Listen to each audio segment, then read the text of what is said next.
Disclaimer, हमारे channel master of stories पर आपका स्वागत है। इस कहानी का उद्देश्य केवल मनोरंजन है। इसमें वर्णित घटनाएं, पात्र और स्थान काल्पनिक हैं और किसी वास्तविक व्यक्ति, घटना या स्थान से मेल नहीं खाते। यदि किसी वास्तविक व्यक्ति, घटना या प्रथा से समानता प्रतीत होती है तो ये पूरी तरह संयोग है। कृपया इसे एक काल्पनिक रचना के रूप में ही देखें। हमारी कहानी किसी भी व्यक्ति की परंपरा, प्रथाओं का अपमान नहीं करती है। ये केवल दर्शकों के मनोरंजन के लिए है। अगर आप हमारे चैनल पर नए हैं तो इस कहानी को लाइक, शेयर और चैनल को सब्सक्राइब करके जरूर जाना। एपिसोड 111। तभी नूर रोती हुई सहर को हक करते हुए उससे कहती है, आई एम सॉरी बच्चा, मैंने आपको अकेला छोड़ दिया। मम्मा इस सो बेड पर आप चुप हो जाओ। तभी अद्वितीय सहर को नूर की गोद से लेता है और नूर से कहता है, एंजल आप बेबी की बोतल लेकर आओ, इसे भूख लगी होगी। तब तक मैं इसे चुप कराता हूँ। नूर अपना सिर हिलाती है और वहां से चली जाती है। अद्वितीय सहर को चुप करा ही रहा था कि तभी वहां एक लड़की आती है और अद्वितीय से कहती है, मिस्टर सिंह अभी तो आपके लाइफ को एंजॉय करने के और मजे लेने के दिन है और ऐसे में कहाँ आप इस बच्ची को संभाल रहे हो। वो लड़की अद्वितीय से वो बात कहती है पर अद्वितीय उसकी बातों पर बिल्कुल भी ध्यान नहीं देता, क्योंकि इस वक्त उसके लिए अगर कोई सबसे ज्यादा इंपॉर्टेंट था तो वो थी उसकी बेटी जो अभी रोए जा रही थी। अद्वितीय को खुद को यूं इग्नोर करता हुआ देखकर उस लड़की को थोड़ा गुस्सा आता है और तभी अपने गुस्से में वो लड़की रोती हुई सहर को घूरते हुए अद्वितीय से कहती है, मुझे तो इस बात पर भी शक हो रहा है कि ये आपकी बेटी है। कहीं ये किसी की नाजायज औलाद तो नहीं जिस पर आपको तरस आगा। वो अपनी बात को पूरी ही करने वाली होती है कि तभी कोई उसे पीछे की तरफ टर्न करता है और एक जोरदार थप्पड़ उस लड़की के गाल पर देता है। जब वो लड़की आगे देखती है तभी उसे वहां गुस्से की आग में जलती नूर खड़ी दिखती है, जिसकी हाथ में तो सहर के दूध की बोतल थी पर आंखों में गुस्से की आग साफ साफ दिखाई दे रही थी। वही अद्वितीय भी पूरा का पूरा ज्वालामुखी बन चुका था पर वो बस इसलिए चुप था क्योंकि उसके पास उसकी छोटी सी जान थी। अभी वहां पूरी फैमिली और कुछ गेस्ट जम गए थे जो ये तमाशा देख रहे थे। तभी नूर अद्वितीय को सहर की बोतल देती है और अद्वितीय वहां मौजूद एक चेयर पर बैठता है और सहर को अपनी गोद में लेकर उसे उस बोतल से दूध पिलाने लगता है।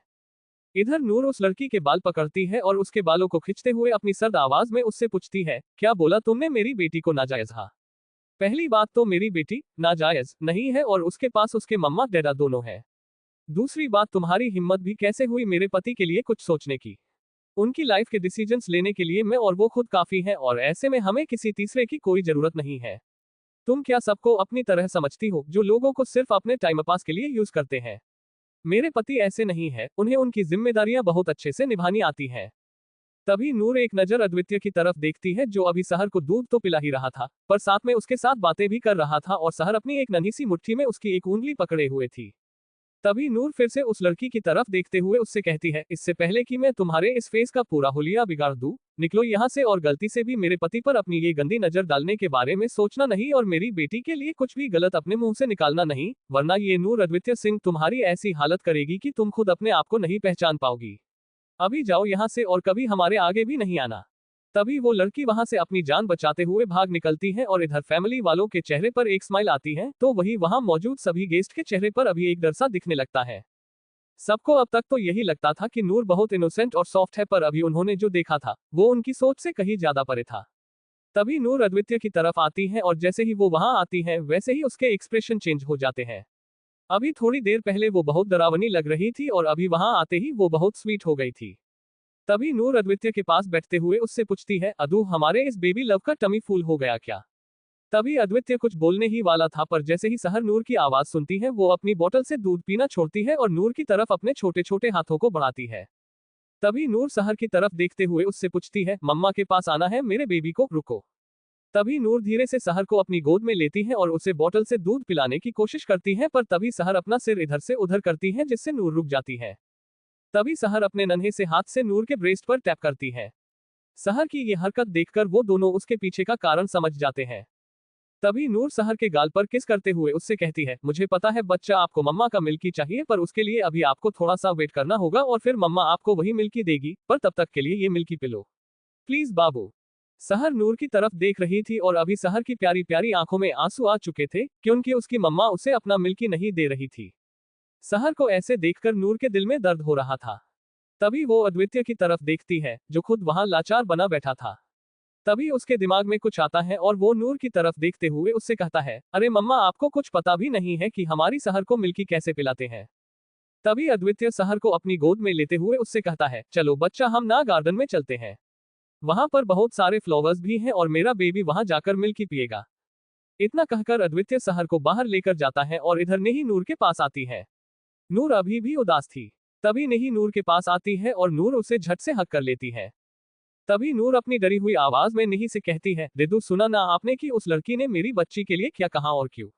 मेरी बेबी नाजायज नहीं है, वो तो कितनी ज्यादा मासूम है, तो फिर कोई उसे ऐसे गंदे नामों से कैसे बुला सकता है? तभी नेही नूर को समझाते हुए उससे कहती है, क्यूटी पाई, आप ऐसे लोगों की बातों को लेकर नहीं बैठ सकते। लोगों को जहां मौका मिला नहीं वही अपना मुंह खोलना शुरू कर देते हैं। इस वक्त आपको ये नहीं सोचना है कि कोई हमारी बेबी प्रिंसेस को क्या बोल रहा है, पर आपको ये सोचना है कि आप उसे इन सब से कैसे प्रोटेक्ट कर सकते हो। लोगों का क्या है, वो तो ऐसी गंदगी फैलाने के लिए ही होते हैं, पर आपको इस बात का ध्यान रखना होगा कि लोगों की फैलाई हुई वो गंदगी आपकी बच्ची के करीब भी ना जा पाए। वैसे भी हमारे शहर के पास आप दोनों हैं और उस पर भाई अद्वितीय ये बात बहुत अच्छे से जानते हैं कि उन्हें आपको और उनकी बेबी लव को इन सब से कैसे बचाना है। आप भाई पर ये सब कुछ छोड़ दो और बस अभी शहर पर ध्यान दो। मैंने देखा वो अभी ब्रेस्ट मिल्क के लिए रो रही थी और उसका रोना भी कॉमन है। तभी नूर अपना सिर हिलाते हुए उससे कहती है, रिदु बस एक हफ्ता और फिर उसके बाद मैं खुद अपनी बच्ची को अपना दूध पिलाऊंगी और उसे ये बाहर के दूध की जरूरत नहीं पड़ेगी। अभी हमारे पास कोई दूसरा रास्ता नहीं है, तो इसीलिए बाहर के दूध से काम चला रहे हैं, और वैसे भी सहर प्रीमेच्योर बेबी है और उसे माँ के दूध की सबसे ज्यादा जरूरत है, और हम दोनों भी अपनी बच्ची की हेल्थ के साथ कोई कॉम्प्रोमाइज नहीं कर सकते। अदू को भी मेरे सहर को ब्रेस्ट फीड कराने से कोई प्रॉब्लम नहीं है और ना ही मुझे है। हम दोनों तो बस यही चाहते हैं कि हमारी बच्ची ठीक रहे, और उसके लिए हमें जिस हद तक जाना पड़े हम जाएंगे भी, क्योंकि वो मेरी और अदू की बेटी है and she deserve each and everything. नेही भी अपना सिर हिलाती है और तभी नूर हंसते हुए नेही से कहती है, मैं बाहर जाकर इन दोनों बाप बेटी को देखकर आती हूँ कि ये क्या कर रहे हैं, और वैसे आप मेरे साथ क्या कर रहे हो। तभी नूर अपनी नोटी स्माइल के साथ नेही से कहती है, वैसे आपको तो इस वक्त आपके होने वाले हब्बी के साथ होना चाहिए था। जाओ जाओ दिदू और जाकर देखो कहीं मेरे भैयू आपको ही ना ढूंढ रहे हो। तभी नेही हंसते हुए नूर की नाक खींचती है और उसे नॉटी गर्ल कहती है। तभी नेही आयु को ढूंढने लगती है, तो वही नूर बाहर गार्डन की तरफ आती है। तभी उसे वहां एक बहुत ही प्यारा सा नजारा देखने को मिलता है, जहां अद्वितीय खुद एक झूले पर उसके पीठ के बल लेटा हुआ था और उसकी छोटी सी बेटी अभी उसके सीने पर सोई हुई थी। सहर के दोनों हाथ अभी अद्वितीय के गले में थे। हाँ, उसके नन्हे हाथ बस अद्वितीय के कान तक ही जा रहे थे, पर इस वक्त वो अद्वितीय के ऊपर पूरी तरह से फैलकर सो रही थी, जिसे देखकर नूर के फेस पर बड़ी सी स्माइल आती है। तभी नूर अद्वितीय के पास आती है और उसकी आहट सुनकर अद्वितीय अपनी बंद आंखों को खोलकर नूर की तरफ देखता है। तभी नूर को अद्वितीय की आंखों में एक डर और बेबसी दिखती है। तभी नूर धीरे से अद्वितीय का सिर ऊपर उठाती है और वहां बैठती है। तभी वो अद्वितीय के सिर को अपनी गोद में रखती है और उसके माथे पर किस करते हुए उससे पूछती है, आप भी उस लड़की ने हमारी बच्ची के लिए जो कहा उसके बारे में ही सोच रहे हो ना अदू? अद्वितीय कुछ नहीं कहता, बस नूर की तरफ देखता है।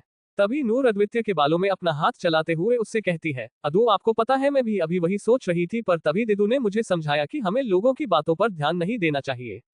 उससे अच्छा हम हमारी बच्ची को प्रोटेक्ट करने में अपना ध्यान दे सकते हैं। अदू अब से हमारी प्रिंसेस के सभी पेपर्स और डॉक्यूमेंट्स पर उसके पेरेंट्स की जगह पर हमारा नाम होगा, और हमारी बच्ची को कोई भी अनाथ या फिर नाजायज नहीं कहेगा, क्योंकि उसके पास तो उसके मम्मा डैडा है ना। तभी अद्वितीय अपने एक हाथ से नूर का हाथ पकड़ता है और उसके हाथ पर किस करते हुए उससे कहता है, हाँ एंजल, हमारी बेटी के पास उसके मम्मा डैडा है और वो उसे सबसे ज्यादा प्यार भी करेंगे। मैं खुद जानता हूँ कि एक अनाथ बच्चे की लाइफ कितनी मुश्किलों से भरी हुई होती है, और ये अनाथ नहीं है। मेरी बेटी ना ही नाजायज है और ना ही अनाथ। तभी वो दोनों थोड़ी देर वैसे ही बैठते हैं और फिर अद्वितीय धीरे से सहर को अपनी बाहों में ठीक से पकड़ता है और वो अंदर जाते हैं। अब तक वहां के सभी गेस्ट जा चुके थे और बस फैमिली ही बची थी। तभी वो सब साथ में खाना खाते हैं। खाना खाते वक्त भी सहर अद्वितीय के पास में ही थी, क्योंकि वो बड़ी मुश्किल से सोई थी, और ऐसे में अगर अद्वितीय सहर को अपने आप से दूर करता तो वो उठ जाती। तो इसलिए वो सहर को पकड़े हुए ही वहां बैठता है और नूर अद्वितीय को खिला देती है। वैसे उनके अलावा आयु और नेही भी एक दूसरे को खिला रहे थे, और वो सब उनका छोटा सा फैमिली डिनर एंजॉय करते हैं। एपिसोड 112। आज आयु और नेही की मेहंदी और संगीत था, जिसमें मेहंदी सुबह तो संगीत शाम को था। इस वक्त अद्वितीय और नूर उनके रूम में थे। अद्वितीय सहर के साथ खेल रहा था, तो वही नूर अभी रेडी हो रही थी। तभी नूर अद्वितीय के पास आती है और उससे कहती है, अदू प्लीज मेरे ब्लाउज की डोरी बांध दो ना। तभी अद्वितीय नूर की तरफ देखते हुए उससे कहती है, आपको प्लीज बोलने की कोई जरूरत नहीं है एंजल। अच्छा आप टर्न हो जाओ, मैं बांध देता हूँ। नूर टर्न होती है और अद्वितीय उसके ब्लाउज की डोरी बांध देता है। इस वक्त नूर ने ग्रीन कलर का मिरर वर्क लहंगा पहना था, जो अद्वितीय के डार्क ग्रीन कुर्ते के साथ परफेक्ट जा रहा था। वही नूर ने नन्ही सी सहर को ग्रीन कलर की फ्रॉक पहनाई थी। तभी नूर अद्वितीय की तरफ देखती है और आई विंक करते हुए उससे कहती है, वैसे आज तो आप बहुत ज्यादा हॉट लग रहे हैं मिस्टर सिंह। आपकी इस हॉटनेस के पीछे का राज क्या है? हाँ। तभी अद्वितीय नूर की कमर पकड़कर उसे अपनी तरफ खींचते हुए उससे कहता है, अच्छा तो आपको मेरी इस हॉटनेस का राज जानना है। तभी नूर अद्वितीय की तरफ देखते हुए अपना सिर हिलाती है। तभी अद्वितीय नूर की खुली कमर को सहलाते हुए अपनी डिप आवाज में उससे पूछता है, अच्छा अगर मैंने आपको मेरा ये सीक्रेट बता दिया तो इसके बदले मुझे क्या मिलेगा? क्योंकि बिना अपने मतलब के मैं कोई डील नहीं करता, ये जानते हो ना आप जान। तभी नूर अद्वितीय के गले में अपने हाथों को डाल देती है और अद्वितीय भी नूर की कमर से अपने हाथों को लपेट देता है। तभी नूर अद्वितीय के जॉ के पास किस करते हुए उससे पूछती है, हाँ मैं जानती हूँ। तो क्या चाहिए आपको अद्दू, सब कुछ तो है ना आपके पास? तभी अद्वितीय नूर के येलो पर किस करते हुए उससे कहता है, मुझे आपका प्यार चाहिए एंजल। तभी नूर अद्वितीय के फेस को अपने हाथों में थामते हुए उससे कहती है, अद्दू प्लीज भैयू और दिदू की शादी होने तक वेट करो और फिर आप जो चाहो वो करो। तभी अद्वितीय नूर के गाल को सक करते हुए उससे पूछता है, आर यू श्योर एंजल? एक बार फिर सोच लो। तभी नूर बस अपना सिर हाँ में हिलाती है। वो दोनों उनकी ही दुनिया में खोए रहते हैं। तभी उन्हें कुछ आवाज आती है। तभी सहर उन दोनों की तरफ अपने नन्हे से हाथों को उठाते हुए कहती है, माँ माँ द। तभी वो दोनों सहर के पास आते हैं और नूर सहर को अपनी गोद में लेते हुए अद्वितीय से कहती है, अदू सुना आपने, हमारी प्रिंसेस ने बोला। माँ का मतलब मम्मा और द का मतलब डैडा। तभी अद्वितीय सहर की छोटी सी नाक पर टैप करते हुए उससे पूछता है, आपने मम्मा डैडा को बुलाया बच्चा?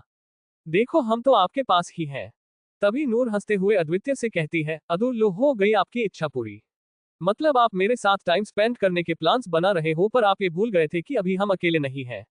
अदू हमारी बच्ची अभी बहुत छोटी सी है तो ऐसे में हम इसे बहुत देर तक अकेला नहीं छोड़ सकते।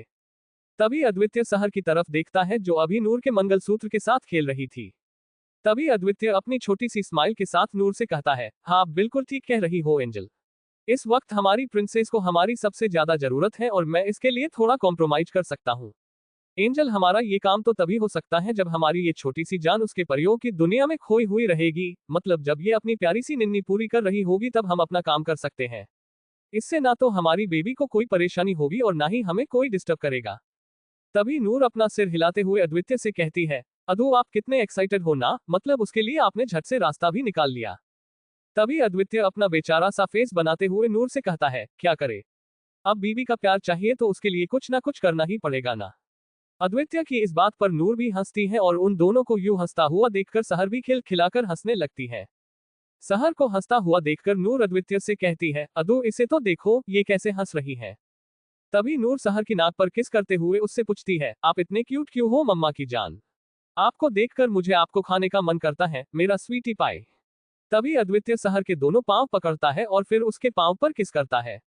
तभी वो वहां पड़े हुए छोटू से सॉक्स सहर के नन्हे पैरों में पहना देता है।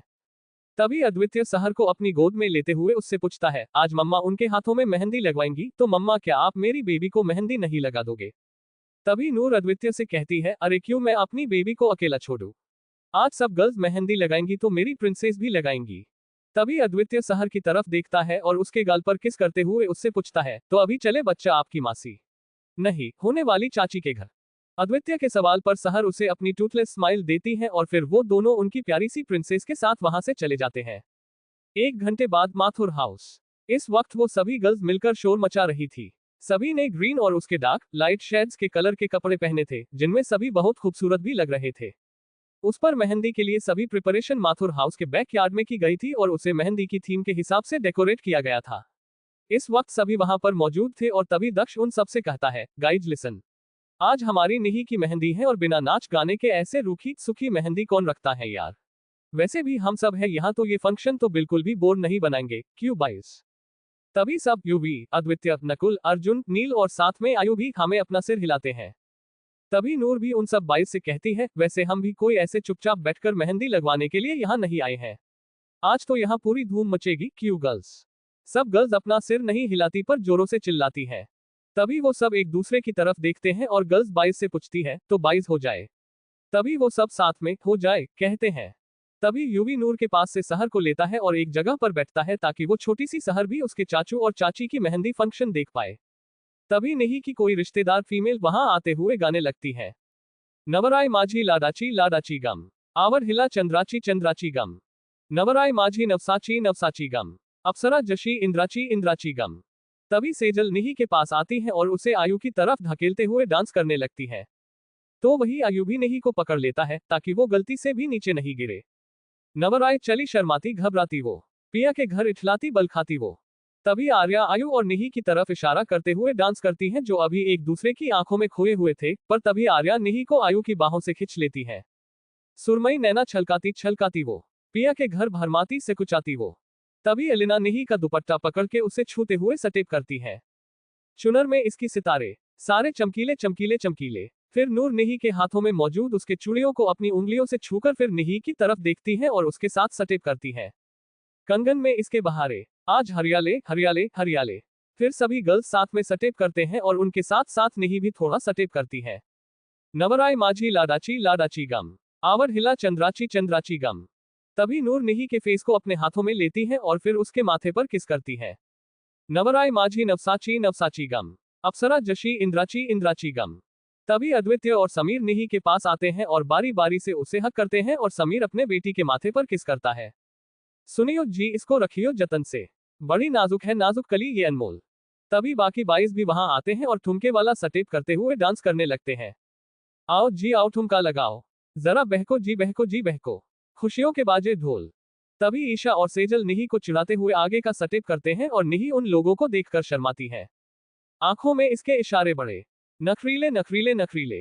तभी नूर फिर से निही को छेड़ते हुए आयु की तरफ इशारा करती है और निही अपना फेस अपने पल्लू से छिपा लेती है। सपनों के लाखों नजारे सारे रंगीले रंगीले रंगीले। तभी नूर सहर को अपनी गोद में पकड़ती है और वो सभी डांस करने लगते और साथ ही साथ निही को छेड़ते हैं और आयु की भी थोड़ी टांग खिंचाई करते हैं। नवराय चली शर्माती घबराती वो, पिया के घर इठलाती बल खाती वो। सुरमई नैना छलकाती छलकाती वो, पिया के घर भरमाती से कुचाती वो। इस गाने के बाद वो सभी फिर से एक दो गानों पर डांस करते हैं और जब उनका मन भर जाता है तभी वो सब लड़कियां मेहंदी लगवाने के लिए वहां मौजूद मेहंदी आर्टिस्ट के आगे बैठती हैं। तभी आयु निही की तरफ आता है और उसकी बैग के पीछे एक बड़ा सा पिल्लो रखते हुए उससे पूछता है, नाउ कंफर्टेबल निही। निही बस अपना सिर हिलाते हुए उसे अपनी स्माइल देती है। तभी अद्वितीय 22 के साथ वहां आता है और आयु की टांग खिंचाई करते हुए उससे कहता है, हाँ भाई ठीक से देखो, कहीं निही के बैक में स्प्रेन ना हो जाए ऐसे बैठने से। इससे पहले कि आयु अद्वितीय से कुछ कहता, अद्वितीय फिर से आयु को अपनी शैतानी स्माइल देता है और अपनी नोटी आवाज में उससे कहता है, वैसे आप निही को अपनी गोद में लेकर भी बैठ सकते हो, इससे हमें कोई प्रॉब्लम नहीं होगी, क्यों गाइज। वो सब भी अपना अपना सिर हमें हिलाते हैं तो वही निही का चेहरा अभी टमाटर से भी ज्यादा लाल हो चुका था। तभी आयु अद्वितीय को घूरते हुए उससे कहता है, बेशरम इंसान तू रुक, शादी मेरी है पर बैंड में तेरी बजाऊंगा, रुक तू। इतना कहकर आयु अद्वितीय के पीछे भागता है और इधर मेहंदी आर्टिस्ट निही के हाथों में मेहंदी लगाना शुरू करते हैं। वही दूसरी तरफ नूर खुद बहुत कंफ्यूज हो रही थी क्योंकि उसे कुछ समझ में ही नहीं आ रहा था कि वो अपने हाथों में कौन सी मेहंदी डिजाइन बनवाए। वो कुछ सोच ही रही थी कि तभी अद्वितीय उसके पास आकर बैठता है और बहुत तेजी से हांफने लगता है। अद्वितीय को ऐसे देखकर एक पल के लिए नूर घबरा जाती है और उससे कुछ पूछने ही वाली होती है कि तभी आयु वहां आता है। तभी आयु अद्वितीय के कान को पकड़कर उसे धीरे से ट्विस्ट करते हुए उससे कहता है, शैतान लड़का, खुद इतना बड़ा है और एक बच्ची का बाप भी हो गया है पर तेरी शैतानियां तो बंद नहीं होगी ना, मतलब जहां मौका मिला नहीं वहां अपने भाइयों की टांग खिंचाई करना शुरू हुआ। तभी अद्वितीय आयु की पकड़ से अपने बेचारे कान को छुड़ाने की कोशिश करते हुए उससे कहता है, भाई यार कभी कभी तो ये मौका मिलता है मुझे और आप मुझसे ये मौका भी छीन लेना चाहते हो, कैसे भाई हो आप। तभी आयु अद्वितीय का कान और ट्विस्ट करते हुए उससे कहता है, मैं तो बहुत अच्छा भाई हूँ, तू अपनी बता, कौन सा छोटा भाई अपने बड़े भाई को ऐसे चिढ़ाता है। तभी अद्वितीय बड़े ही स्वैग से मैं कहता है और आयु अपना सिर हिलाते हुए अद्वितीय के सिर पर एक चपेट लगाता है और वहां से चला जाता है। एपिसोड 113। इस वक्त सभी लड़कियां मेहंदी लगवा रही थी और नूर की भी मेहंदी चल रही थी। तभी अद्वितीय सहर को लेकर नूर के पास आता है और वहां नूर के साइड में बैठता है। तभी अद्वितीय नूर की तरफ इशारा करते हुए सहर से कहता है, बच्चा देखो मम्मा क्या कर रही है, मम्मा मेहंदी लगा रही हैं, वो भी उनकी नन्ही सी जान के बिना, दिस इज सो बैड मम्मा। तभी नूर सहर के फुले हुए गुलाबी गालों पर किस करते हुए उससे पूछती है, आपको भी लगानी है मेहंदी। तभी सहर हंसती है और अद्वितीय वहां पड़ा हुआ एक मेहंदी का कोन लेते हुए कहता है, मेरी प्रिंसेस के हाथ में मेहंदी डैडा लगा देंगे, एंजल इसका हाथ तो पकड़ो। नूर अपने एक हाथ से जिसमें मेहंदी नहीं लगी थी सहर का छोटा सा हाथ पकड़ती है और अद्वितीय उसके नन्हे हथेली पर एक छोटा सा डॉट बना देता है। तभी अद्वितीय उस कोन को वापस रखते हुए कहता है, लो हो गया, मेरी बच्ची ने भी शगुन की मेहंदी लगा ली, इससे ज्यादा मेरे बेबी लव को अलाउ नहीं है क्योंकि वो अभी बहुत छोटू सा बेबी है। तभी अद्वितीय सहर को अपनी गोद में बहुत ध्यान से पकड़ते हुए नूर से पूछता है, वैसे एंजल आपने अपनी मेहंदी में मेरा नाम लिखवाया है या नहीं। तभी नूर अद्वितीय को अपनी नोटिस स्माइल देते हुए उससे कहती है, वैसे मैंने लिखवाया तो है हब्बी, पर उस नाम को ढूंढने के लिए आपको थोड़ी सी मेहनत तो करनी पड़ेगी। तभी अद्वितीय नूर की तरफ झुकते हुए उसके कान में बहुत धीमी सी आवाज में कहता है, वैसे मैं अपना नाम तो ढूंढ लूंगा एंजल, पर आज रात आपको मुझसे थोड़ा बचकर ही रहना पड़ेगा, क्योंकि I am not going to leave you tonight Angel. Advitiya की ये बात सुनकर नूर का चेहरा शर्म की वजह से लाल हो जाता है और वो अद्वितीय को अपनी आंखें दिखाते हुए धीरे से बेशर्म कहती है। तभी अद्वितीय अपनी शैतानी स्माइल के साथ नूर से कहता है, आपने मुझे बेशर्म कहा ना? तो ठीक है, अभी मैं अपनी बेशर्मी तो आपको रात में दिखाऊंगा कि मैं कितना बड़ा बेशर्म हूँ। अद्वितीय नूर को अपनी नौटी बातों से तंग कर रहा था और नूर शर्म से लाल लाल हो रही थी। तभी सहर अद्वितीय की एक उंगली अपने दोनों हाथों में पकड़ लेती है और फिर उसे अपने मुंह में डाल देती है। वो दोनों अपने में ही बिजी थे और इस बेचारी नन्ही सी जान से कोई बात ही नहीं कर रहा था और ना ही उसके मम्मा डैडा उसके तरफ अपना ध्यान दे रहे थे। शायद ये बात सहर को अच्छी नहीं लगी थी कि उसके डैडा उसे अकेला छोड़कर उसके मम्मा से बातें कर रहे हैं।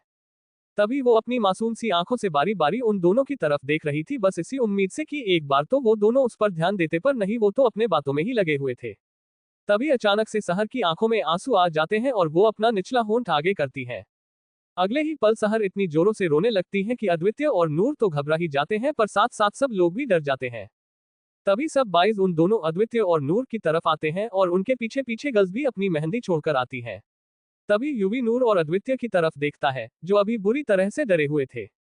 अद्वितीय सहर को चुप कराने की कोशिश कर रहा था, तो वही नूर अपने एक हाथ से सहर को छोटे छोटे बालों को सहला रही थी। तभी यूवी उन दोनों से पूछता है, क्या हुआ और बच्ची ऐसे क्यों रो रही है?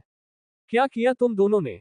तभी अद्वितीय सहर को अपने सीने से लगाकर उसकी बैक रब करते हुए यूवी को बताता है, हमने तो कुछ भी नहीं किया भाई, पता नहीं अचानक से ये क्यों रो रही है। हम दोनों तो बस यूं ही बातें कर रहे थे। वैसे उन सबको ये बात समझ में नहीं आती कि सहर क्यों रो रही थी, पर यूवी, समीर और आयु झट से समझ जाते हैं। तभी आयु अद्वितीय और नूर को घूरते हुए उनसे कहता है, ये तुम दोनों की वजह से ही इतना रो रही है। ऐसे छोटी सी बच्ची को अपनी गोद में लेकर कौन बातें करता है? आयु की बात अद्वितीय और नूर को बिल्कुल भी समझ नहीं आती। तभी अद्वितीय थोड़ा कंफ्यूज होते हुए आयु से पूछता है, भाई आप साफ साफ बोलो ना यार कि आप कहना क्या चाहते हो और हमारे बात करने से बेबी को क्या प्रॉब्लम होगी। तभी समीर अद्वितीय और साथ ही साथ नूर को भी क्लियरली ये बात समझाते हुए उन्हें बताते हैं, होगी बेटा, इससे बच्ची को प्रॉब्लम होगी। अभी ये बहुत छोटी हैं और छोटे बच्चे बहुत मुड़ी होते हैं। ऐसे में उन्हें अटेंशन भी बहुत चाहिए होता है और सबसे ज्यादा अटेंशन तो उन्हें उनके पेरेंट्स से ही चाहिए होता है। अब तुम दोनों बच्ची के पेरेंट्स हो और ऊपर से बच्ची को अपनी गोद में पकड़कर एक दूसरे के साथ बातें करोगे और बच्ची पर ध्यान नहीं दोगे तो बच्ची रोएगी ही ना। बेटा, छोटे बच्चों का बहुत ज्यादा ध्यान रखना होता है, ऐसे में एक बार के लिए तुम खुद को और एक दूसरे को भूल सकते हो, पर अपनी बच्ची को नहीं। इस वक्त तुम दोनों का पूरा ध्यान तुम्हारी बच्ची पर ही होना चाहिए, क्योंकि अगर इसका बचपन ही खूबसूरत होगा तो इसका फ्यूचर और भी अच्छा रहेगा। पर अगर तुम दोनों ने बच्ची को अपने आप से थोड़ी देर के लिए भी दूर किया तो धीरे धीरे करके ये बात इसके दिमाग में घर बना लेगी और बच्ची को ऐसे ही लगेगा कि उसके पेरेंट्स को उसकी चिंता नहीं है। बेटा, अभी ये सिर्फ 2 महीने की है, पर देखा ना तुम्हारे अटेंशन के लिए इसने अपना रोना शुरू कर दिया, तो थोड़ा सोचो आगे क्या क्या हो सकता है। बच्चे बहुत ज्यादा सेंसिटिव होते हैं और उस पर वो अपने पेरेंट्स के लिए तो बहुत ही ज्यादा पजेसिव होते हैं। मैं ये 100% बता सकता हूँ कि ये आगे जाकर तुम दोनों के लिए किसी से भी लड़ जाएगी, पर तुम दोनों के अटेंशन के लिए कुछ भी कर सकती है, तो ऐसे में थोड़ा संभल कर रहना और खुद से ज्यादा बच्ची पर ध्यान देना। वैसे मैं ये सब अपने एक्सपीरियंस से बता रहा हूँ, क्योंकि मेरी ये शैतान नहीं भी कुछ ऐसे ही कारनामे करती थी। तभी समीर धीरे से अद्वितीय के कान में कहता है, बेटा, बच्ची के आगे तुम अपना वो स्पेशल टाइम भूल जाओ। उसके लिए बच्ची को इग्नोर करने की सोचना भी मत, वरना इसके बहुत बुरे इफेक्ट बच्ची के दिमाग पर हो सकते हैं। तुम्हें अपनी बच्ची के लिए बहुत से सेक्रीफाइस करने होंगे, जिसमें वो एक भी आता है, क्योंकि पेरेंटिंग का दूसरा नाम ही तो सेक्रीफाइस है, जहां माँ बाप को उनके बच्चे के लिए, उनके बच्चे की भलाई के लिए बहुत कुछ छोड़ना पड़ता है। मेरा यकीन करो, इन सब के बावजूद भी तुम इस जर्नी में बहुत कुछ नया सीखोगे। यहाँ तुम अपनी बच्ची के साथ साथ अपने बचपन को भी फिर से एक बार जियोगे। ये सब कुछ बहुत स्पेशल होता है, जब पहली बार तुम्हारी बच्ची तुम्हारी एक उंगली पकड़कर खड़ी होगी और फिर अपने नन्हे नन्हे कदमों से चलने लगेगी, दौड़ने लगेगी, तब तुम्हें जो खुशी मिलेगी वो तुम्हें शायद अब तक नहीं मिली होगी। जब ये फर्स्ट टाइम तुम्हें बुलाएगी तब देखना कैसे तुम्हारी आंखों से अपने आप ही आंसू बहने लगेंगे, पर वो आंसू खुशी के होंगे। एक बच्चे के पैदा होने से लेकर के उसके बड़े एडल्ट होने तक वक्त हमें बहुत कुछ सिखा देता है, जिसमें कुछ अच्छी यादें होती हैं, तो कभी कभी कुछ बुरी यादें भी बन जाती हैं। अगर तुम अपनी बेटी के साथ सभी अच्छी यादें बनाना चाहते हो तो उसके लिए तुम्हें मेहनत भी वैसे ही करनी पड़ेगी और सेक्रीफाइस भी वैसा ही करना पड़ेगा। वैसे समीर की बातों ने अद्वितीय को बहुत कुछ समझा दिया था। तभी अद्वितीय सहर की तरफ देखता है जो अभी चुप तो हो गई थी पर अद्वितीय की दूसरी स्किन की तरह उससे चिपकी हुई थी। सहर ने अपने दोनों हाथों को अद्वितीय के कंधों पर रखा था, उस बेचारी छोटी सी बच्ची के हाथ कहाँ उसके गर्दन तक जाते। तभी अद्वितीय एक नजर नूर की तरफ देखता है जो अभी अपनी पलकों को झपकाते हुए इशारा करती है। इस वक्त सहर अद्वितीय के सीने पर अपना छोटा सा सिर रखकर टुकुर टुकुर अपनी मम्मा की ही तरफ देख रही थी। तभी अद्वितीय सहर की तरफ देखता है और जैसे सहर की नजर अद्वितीय की तरफ जाती है, वो उसे अपनी प्यारी सी स्माइल देती है। तभी अद्वितीय भी सहर की तरफ देखकर मुस्कुराते हुए उसके माथे पर किस करता है और फिर समीर की तरफ देखते हुए उससे कहता है, we are ready to sacrifice our happiness for our little princess uncle. हमें हमारी बच्ची का फ्यूचर हैप्पी बनाना है और उसे ऐसी कोई भी बुरी मेमोरी नहीं देनी जिससे वो आगे जाकर अपसेट हो या फिर उसे हमसे नफरत हो।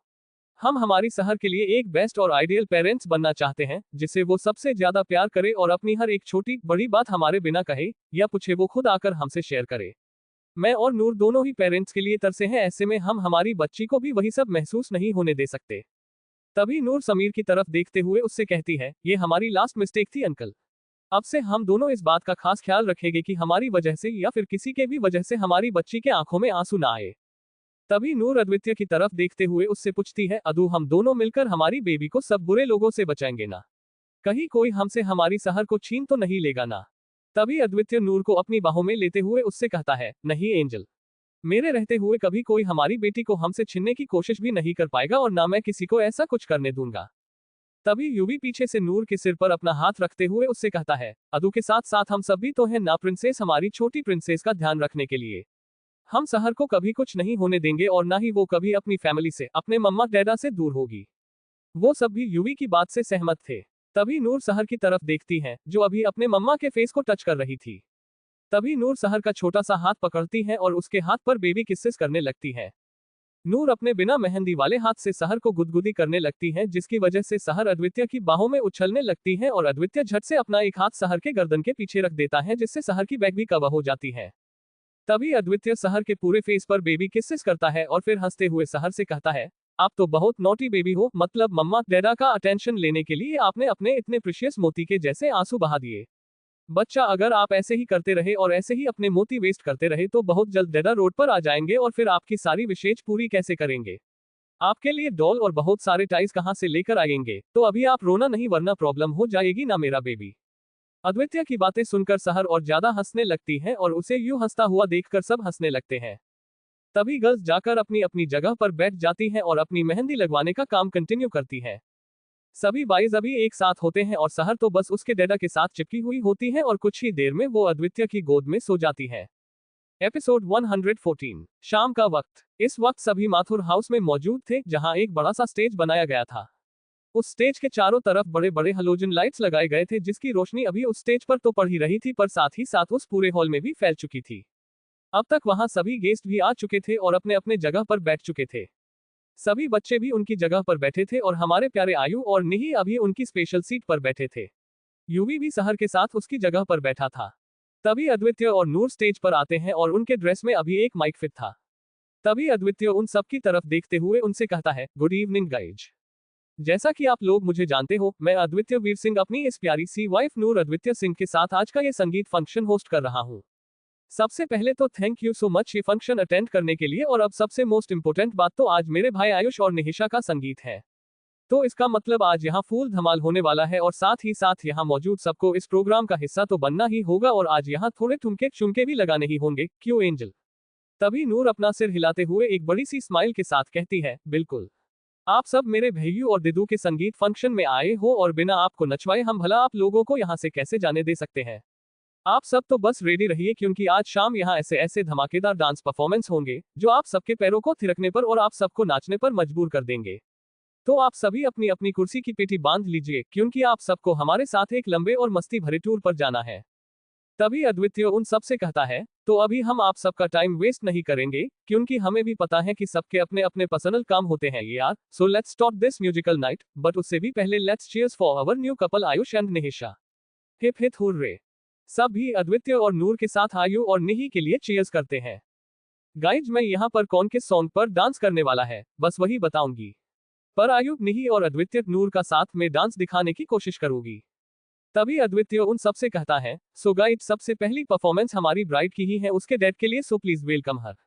इतना कहकर अद्वितीय नूर के साथ स्टेज से उतर जाता है। तभी नहीं स्टेज पर आती है और तभी वहां एक गाना बजता है।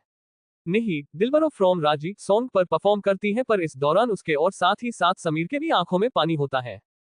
तो वही बाकी सबके चेहरे पर एक स्माइल होती है। जब नेही का डांस परफॉर्मेंस हो जाता है तभी वो दोनों अद्वितीय और नूर स्टेज पर आते हैं।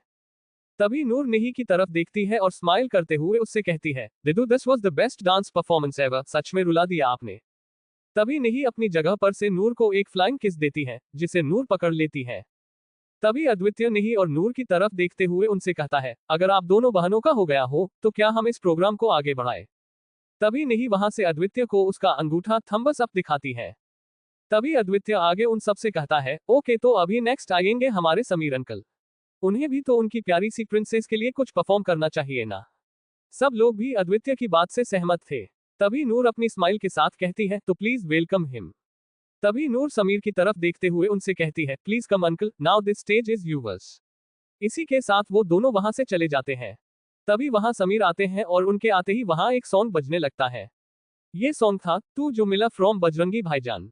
इस गाने के दौरान वहां एक स्क्रीन जो स्टेज के पीछे थी पर एक वीडियो चल रही थी और उस वीडियो में नेही के पैदा होने से लेकर उसके अब तक का पूरा सफर था। ये वीडियो देखकर तो नेही रोने लग गई थी, पर आयु उसे बहुत प्यार से संभाल रहा था। समीर की भी आंखें भर आई थी, पर वो फिर भी अपनी बेटी के लिए परफॉर्म कर रहे थे। जैसे ही उनका परफॉर्मेंस हो जाता है वो नीचे आते हैं और अद्वितीय और नूर उनकी जगह ले लेते हैं। तभी अद्वितीय समीर और नेही की तरफ देखकर हल्का सा स्माइल करते हुए कहता है, सच में एक बाप और बेटी का रिश्ता बेहद ही ज्यादा खास होता है और आज मैंने ये अपनी आंखों से देख भी लिया और इसे महसूस भी कर लिया। मैं उम्मीद करता हूँ कि मैं भी मेरी छोटी सी प्रिंसेस के लिए उतना ही स्पेशल बनूं और उसे दुनिया की सारी खुशियां दूं। तभी अद्वितीय सहर की तरफ देखता है जो अभी यूवी की गोद में थी और यूवी अद्वितीय की तरफ इशारा करते हुए सहर को उसके डैडा दिखा रहा था। तभी अद्वितीय अपनी बड़ी सी स्माइल के साथ सहर से कहता है, सहर डैडा की जान, डैडा लव यू सो मच बच्चा। तभी वो नूर की तरफ देखते हुए उसे साइड हक करता है और उससे कहता है, I love you Mrs Singh. तभी नूर भी अद्वितीय से I love you too Mr Singh कहती है। तभी आयु अपनी जगह पर से चिल्लाते हुए उन दोनों से कहता है, अरे ओ मेरे प्यारे रोमियो जूलियट, अगर आप दोनों का हो गया हो तो प्रोग्राम आगे बढ़ाओ यार। आज हमारा दिन है और तुम दोनों हमारी संगीत नाइट में अपना रोमांस कहाँ ला रहे हो। तभी अद्वितीय आयु को घूरते हुए आयु से कहता है, ये है मेरे रोमांस के सबसे बड़े वाले दुश्मन। एक बार आपकी शादी हो जाने दो, फिर मैं भी आपसे गिन गिन कर बदले लूंगा, याद रखना भाई। अद्वितीय की बात सुनकर आयु अपनी आईज रोल करता है तो वही नेही का चेहरा कश्मीरी सेब की तरह लाल हो जाता है। तभी नूर उस फंक्शन को आगे बढ़ाते हुए उनसे कहती है, हाँ तो समीर अंकल के उस प्यारे और इमोशनल परफॉर्मेंस के बाद बारी है हमारे बाइस की। तो प्लीज वेलकम बिग बी मतलब युवराज, दक्ष, नकुल और साथ में मेरे पति परमेश्वर अद्वितीय का। इतना कहकर नूर नीचे जाती है पर अद्वितीय वही रुकता है और फिर वो तीनों यूवी, दक्ष और नकुल स्टेज पर आते हैं और सॉन्ग बजने लगता है। तभी अद्वितीय नेही को अपने साथ स्टेज पर खिंच लेता है। वो पांचों, नेही और वो चार, 22 माही वे फ्रॉम कल हो ना हो और नच देने सारे फ्रॉम बार बार देखो, इन दोनों सॉन्ग पर डांस करते हैं और बीच में नूर भी वहां थोड़ा अपना कंट्रीब्यूशन देती है। वो पांचों उस सॉन्ग को बहुत एंजॉय करते हैं और उसके बाद नेही अपनी जगह पर जाकर बैठती है और नकुल और दक्ष आयु को स्टेज पर लेकर आते हैं। तभी वो पांचों बॉयज, फर्स्ट क्लास फ्रॉम कलंक और दिल चोरी फ्रॉम सोनू के टिटू की स्वीटी, इन दोनों सॉन्ग पर डांस करते हैं और पूरे स्टेज पर आग लगा देते हैं। उसके बाद वो सब अपने अपने जगह पर जाकर बैठते हैं पर अद्वितीय स्टेज पर ही होता है और नूर आकर उसे ज्वाइन करती है। तभी नूर अपनी बड़ी सी स्माइल के साथ सभी बॉयज से कहती है, वाह, आप लोगों ने तो पूरा माहौल ही गर्म कर दिया था अपने डांस परफॉर्मेंस से। तभी अद्वितीय सभी लड़कों की तरफ से नूर से कहता है, thank you so much angel. पर अभी आप गर्ल्स नूर, अलिना, सेजल और आर्या की टर्न है, सो आर यू गाइज रेडी। सभी गर्ल्स एक साथ हाँ कहती हैं। तभी नूर स्टेज पर ही रुकती है और वो तीनों उसे ज्वाइन करती है। तभी वो चारों, लंदन ठुमकदा from Queen, cutie pie from Ae Dil Hai मुश्किल, कुलीनू नचने दे फ्रॉम अंग्रेजी मीडियम और कर गई चूल फ्रॉम कपूर एंड सन्स, इन चार सॉन्ग पर जबरदस्त डांस करती हैं और उनके साथ हमारी नेही भी तो होती है। वो चारों लड़के अद्वितीय, आयु, दक्ष और नकुल अपनी अपनी गर्ल्स को ऐसे डांस करते हुए देखकर उन पर और भी ज्यादा फिदा हो जाते हैं। तभी अद्वितीय और नूर स्टेज पर आते हैं और नूर हंसते हुए सबसे कहती है, हाँ तो अभी वो पल आ चुका है जिसका हम सब वेट कर रहे थे, मतलब अभी हमारे ग्रूम और ब्राइड की टर्न है। तो भैयू एंड दिदू आ जाइए। आज की ये स्पेशल नाइट आप दोनों के लिए ही तो अरेंज की गई है और ऐसे में आप दोनों ही साथ में कुछ परफॉर्म ना करो ये तो इस शाम की बहुत बड़ी वाली इंसल्ट हो जाएगी ना। तो अभी आइए और इस शाम में अपने डांस परफॉर्मेंस से चार चांद लगा दीजिए। इसी के साथ अद्वितीय और नूर स्टेज से नीचे आते हैं। तभी आयु अपनी जगह पर से उठता है और निही के आगे अपना हाथ बढ़ाते हुए उससे पूछता है, तो मिस निहिशा माथुर, क्या तुम मेरे साथ डांस करना चाहोगी? तभी सभी येस करके चिल्लाने लगते हैं। तभी निही आयु के हाथ में अपना हाथ देते हुए उससे कहती है, हाँ मिस्टर आयुष बजाज, मैं आपके साथ आज डांस जरूर करूंगी। तभी आयु निही का हाथ पकड़कर उसे स्टेज की तरफ लेकर जाता है और तभी वहां म्यूजिक स्टार्ट होता है। तभी वो दोनों सबकी बारातें आई फ्रॉम न्यू एल्बम सॉन्ग और तेरे बिन फ्रॉम सिम्बा और तेरे संग यारा फ्रॉम रुस्तम, इन 3 सॉन्ग पर डांस करते हैं और सब उनकी प्यारी सी और बेहद ही रोमांटिक डांस परफॉर्मेंस में खो जाते हैं। उनके बाद वो 6 लोग अद्वितीय, नूर, आर्या, सेजल, दक्ष और नकुल भी आयु और निही को स्टेज पर ज्वाइन करते हैं। तभी वो चारों जोड़ियां, चोगड़ा फ्रॉम लवयात्री, तेनु लहंगा फ्रॉम सत्यमेव जयते 2, Radha from student of the year और मेरे सोहनैया फ्रॉम कबीर सिंह, इन सभी सॉन्ग पर कपल डांस करते हैं। उनके डांस परफॉर्मेंस होने के बाद सभी लोग उन्हें ज्वाइन करते हैं और अद्वितीय सहर को उसकी बाहों में लेता है और सब लोग साथ में मिलकर स्वैग से स्वागत फ्रॉम टाइगर जिंदा है और झिंगाट फ्रॉम धक, इन दोनों सॉन्ग पर डांस करते हैं और अद्वितीय और नूर उनकी प्यारी सी प्रिंसेस को लेकर डांस करते हैं। सहर को शायद ये सब चकाचौंध बहुत अच्छी लगती है और इसी वजह से वो अपनी पूरी एनर्जी के साथ अद्वितीय की बाहों में उछलने लगती है और साथ ही साथ अपनी प्यारी सी आवाज में चिल्लाकर हंसने लगती है। इसी के साथ आयु और निही का ये स्पेशल संगीत का फंक्शन भी बिना कोई परेशानी के हो जाता है। वो सब उनका डिनर करके अपने अपने घर चले जाते हैं। कुछ देर बाद अद्वितीय और नूर का रूम, जहां सब लोग नाच नाचकर थक चुके थे, वही अद्वितीय और उसकी नन्ही सी जान अभी भी पूरी तरह से चार्ज थे और एक दूसरे के साथ मस्ती करने में लगे हुए थे। अद्वितीय सहर के छोटे से पेट में अपना फेस रब कर रहा था जिससे सहर खिलखिलाकर हंस रही थी, तो वही नूर उन दोनों बाप बेटी की मस्ती ही देख रही थी। तभी नूर उन दोनों की तरफ देखते हुए उनसे कहती है, अगर आप दोनों की मस्ती हो गई हो तो हम सो जाए, मुझे बहुत नींद आ रही है। तभी अद्वितीय नूर की तरफ देखते हुए उससे पूछता है, लगता है आप कुछ भूल गई एंजल। अद्वितीय का सवाल सुनकर नूर नीचे देखती है। तभी अद्वितीय नूर के माथे पर किस करता है और हंसते हुए उससे कहता है, मैं मजाक कर रहा था एंजल, मुझे पता है कि इस वक्त आप बहुत ज्यादा थके हुए हो और आपको रेस्ट की जरूरत है। वैसे भी हमारी ये छोटी सी जान भी तो सोई नहीं है और इसे भी सुलाना है, तो चलो पहले इस नन्हे से शैतान को सुलाते हैं। एपिसोड 115। तभी अद्वितीय बेड पर लेट जाता है और सहर को अपनी नेकेड चेस्ट पर सुलाता है। तभी सहर अपनी आवाजें निकालती है जिसे सुनकर अद्वितीय और नूर दोनों उसकी तरफ देखते हैं। तभी अद्वितीय सहर की बमी नैपी को रब करते हुए नूर से कहता है, लगता है आज हमारे इस नोटी बेबी को सोना नहीं है, आप सो जाओ एंजल, मैं इसे सुलाकर खुद भी सो जाऊंगा। नूर इतनी ज्यादा थक चुकी थी कि वो बस अपना सिर हिलाती है और फिर सो जाती है।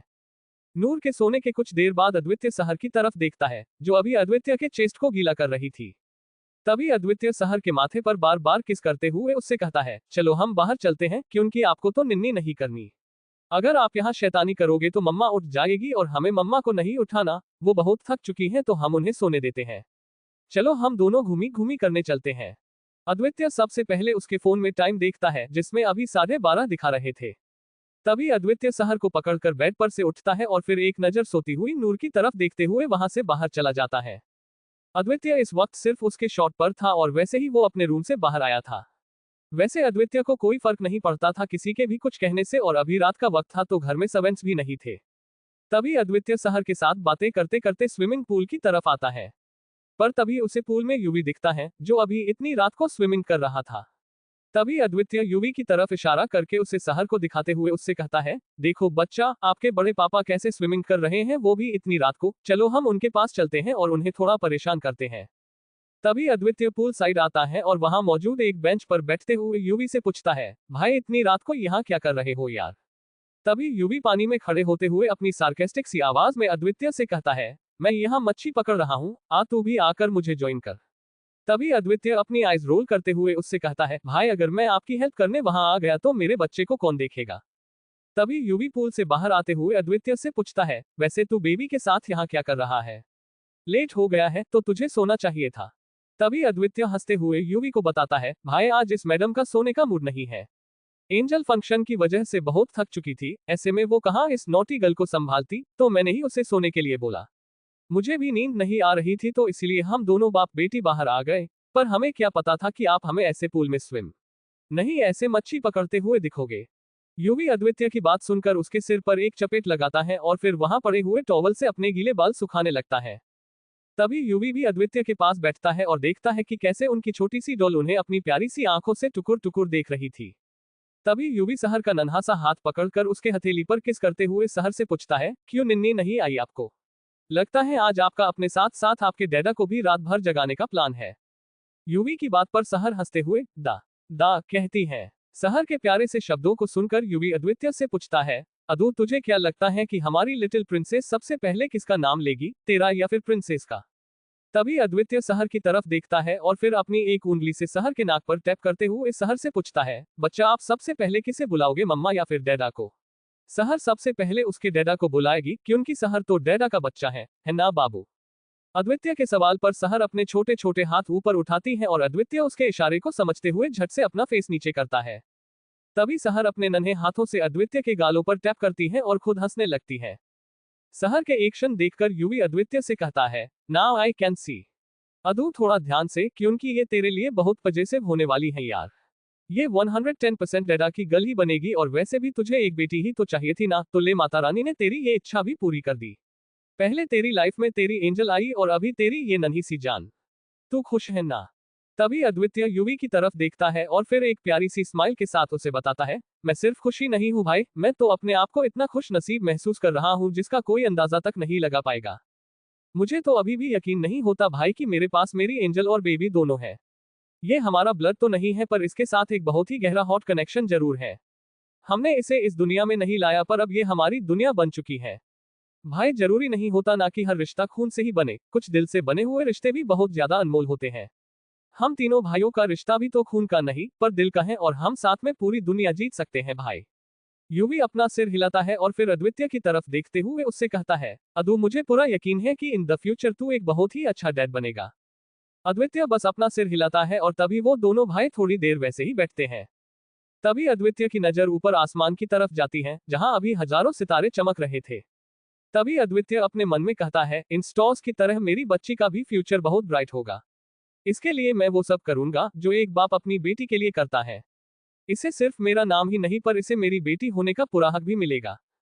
तभी अद्वितीय सहर की तरफ देखता है जो अभी अपनी मुट्ठी मुंह में डाले हुए थी। तभी यूवी अद्वितीय से कहता है, अदू लगता है बच्ची को भूख लगी है, तो चल इसे दूध पिला देते हैं, पेट भरने के बाद शायद ये सो जाए। तभी अद्वितीय भी यूवी की बातों से सहमत होता है और वो दोनों अंदर आते हैं। तभी यूवी सहर के लिए दूध तैयार करता है और फिर अद्वितीय को दूध की बोतल दे देता है। अद्वितीय सहर को दूध पिलाता है और यूवी भी उसके साथ ही होता है। कुछ देर बाद सहर दूध तो पी लेती है, पर तभी वो रोने लगती है। उसे यूं रोता हुआ देखकर वो दोनों भाई परेशान हो जाते हैं। नूर और आयु को सहर के रोने की आवाज नहीं जाती, क्योंकि उनके रूम साउंड प्रूफ थे, तो ऐसे में वो लोग नहीं उठते। अद्वितीय सहर को चुप कराने की कोशिश करता है और यूवी भी उसकी हेल्प करता है, पर सहर चुप होने का नाम ही नहीं लेती। तभी अद्वितीय के दिमाग में कुछ आता है और वो यूवी से कहता है, भाई एक बार इसकी नैपी देखते हैं, हो सकता है इस शैतान से सूसू कर दी हो। तभी अद्वितीय धीरे से सहर को सोफे पर सुलाता है और यूवी सहर को अपने हल्के हाथ से पकड़ कर रखता है ताकि वो गिरे नहीं। तभी अद्वितीय सहर की नैपी चेक करता है और फिर यूवी की तरफ देखते हुए उसे बताता है, ये देखो भाई, इस शैतान ने तो पॉटी की है। तभी ये रो रही थी। तभी अद्वितीय धीरे से सहर की नैपी निकालता है और यूवी उसे अच्छे से रोल करके बाहर डस्टबिन में डालकर आता है। तभी अद्वितीय वेट वाइप से सहर के बमी को ठीक से क्लीन करता है और उसे अपनी गोद में उठाता है। इससे पहले कि अद्वितीय सहर को एक न्यू नैपी पहना था, उसे अपने शॉट पर कुछ गरम गरम महसूस होता है। तभी वो सहर को उठाकर देखता है और उसे ये रियलाइज होता है कि उसकी प्रिंसेस ने अभी उसे इनाम भी दिया है। तभी अद्वितीय हंसती हुई सहर की तरफ देखते हुए उससे कहता है, मेरा गंदू बच्चा, पहले पॉटी और अभी सूसू, वो भी डैडा की गोदी में। हाँ। तभी यूवी हंसते हुए अद्वितीय से कहता है, तेरी बेटी सच में तुझसे बहुत प्यार करती है अदू। अभी जाकर इसे भी सुला दे और तू भी सो जा, देख 3 बज रहे हैं। तभी अद्वितीय सहर को उसकी नैपी पहना देता है और यूवी को गुड नाइट बोलकर वहां से अपने रूम में आता है। रूम में आते ही वो नूर की तरफ देखता है जो अभी भी सो रही थी। तभी उसकी नजर सहर पर पड़ती है जो अभी सो चुकी थी। उसे सोया हुआ देखकर अद्वितीय अपनी प्यारी सी स्माइल के साथ कहता है, ये देखो, अपनी शैतानी करने के बाद कैसे झट से सो गई, मेरा प्यारा सा बच्चा। तभी अद्वितीय बेड की तरफ जाता है, पर तभी उसे कुछ याद आता है और वो सोचता है, अरे मैं ऐसे गीले शॉट में नहीं सो सकता, और अगर मैंने बच्ची को बेड पर रख दिया तो कहीं ये फिर से ना उठ जाए, बड़ी मुश्किल से सोई है। तभी अद्वितीय कुछ सोचता है, एक काम करता हूँ, ये शॉट निकाल कर बॉक्सर पर ही सो जाता हूँ। वैसे ही यहाँ कौन देखने वाला है यार, मेरी बच्ची और बीबी ही तो है। हाँ यही ठीक रहेगा। इसी के साथ अद्वितीय सहर को बड़े ही ध्यान से अपने एक हाथ में पकड़ता है और दूसरे हाथ से अपना शॉट नीचे करता है। फिर वो सहर को ठीक से पकड़ते हुए पैरों से ही अपना शॉट निकाल लेता है और उसे थोड़ी दूरी पर पुश कर देता है। इस वक्त अद्वित्य सिर्फ उसके बॉक्सर में था और तभी वो धीरे से बेड पर लेट जाता है और सहर को अपनी चेस्ट पर सुला देता है।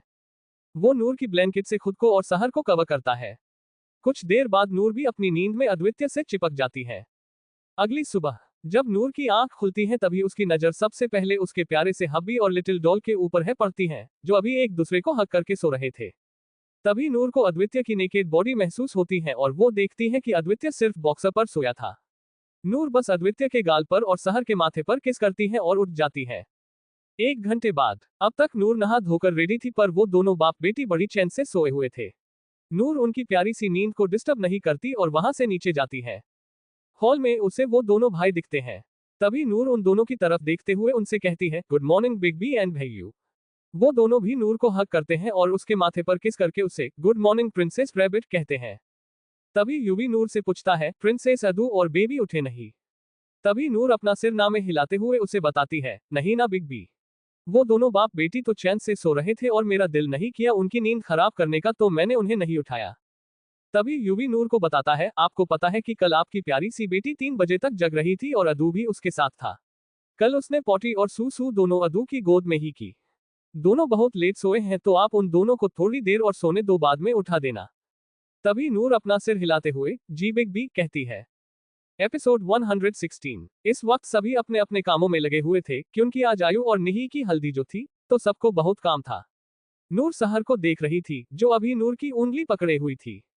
तभी अद्वित्य वहां आता है और नूर को देखते हुए उससे कहता है, एंजल आप अभी तक रेडी नहीं हुए, जाओ जाकर रेडी हो जाओ, 1 घंटे में हमें निकलना है। तभी नूर अद्वित्य से कहती है, आपकी ये बेटी मुझे छोड़े तो मैं जाकर रेडी हो जाऊं ना अदू, पर ये तो मुझे 1 सेकंड के लिए भी नहीं छोड़ रही हैं और बस मम्मा से ही चिपकी हुई है। तभी अद्वित्य नूर और सहर के पास आते हुए उनसे पूछता है, ऐसी बात है, लाओ मेरी प्रिंसेस को उसके डैडा के पास दो और आप जाकर रेडी हो जाओ। तभी नूर सहर को अद्वित्य के पास देती है, पर तभी सहर नूर का हाथ पकड़ लेती है। तभी नूर सहर की छोटी सी नाक पर किस करते हुए उससे कहती है, मैं जल्दी जल्दी रेडी होकर आपके पास आ जाऊंगी बेबी, पर तब तक के लिए आप डैडा के पास रहो। इसी के साथ नूर उसके रूम में चली जाती है और इधर अद्वित्य सहर के छोटे से पेट में गुदगुदी करते हुए उससे पूछता है, क्या हुआ आपको बच्चा? आज मम्मा के साथ ही रहना है तो आपके डैडा का क्या होगा? उन्हें भी तो उनकी बेबी लव के साथ थोड़ा टाइम स्पेंड करना है ना। अद्वित्य सहर को अभी गुदगुदी कर रहा था, जिसकी वजह से सहर हंस रही थी। तभी आयु वहां आता है और आयु को देखते ही अद्वित्य आयु को छेड़ने के लिए सहर से कहता है, देखो आपके चाचू आ गए। बच्चा आज आपको आपके चाचू से जितने लाड करवाना हो आप करवा लो, क्योंकि एक बार उनकी शादी हो गई तो वो हमारे लिए पराये हो जाएंगे। जहां एक तरफ बेटियां पराया धन होती हैं, तो वही हमारे यहाँ आपके चाचू पराया धन है।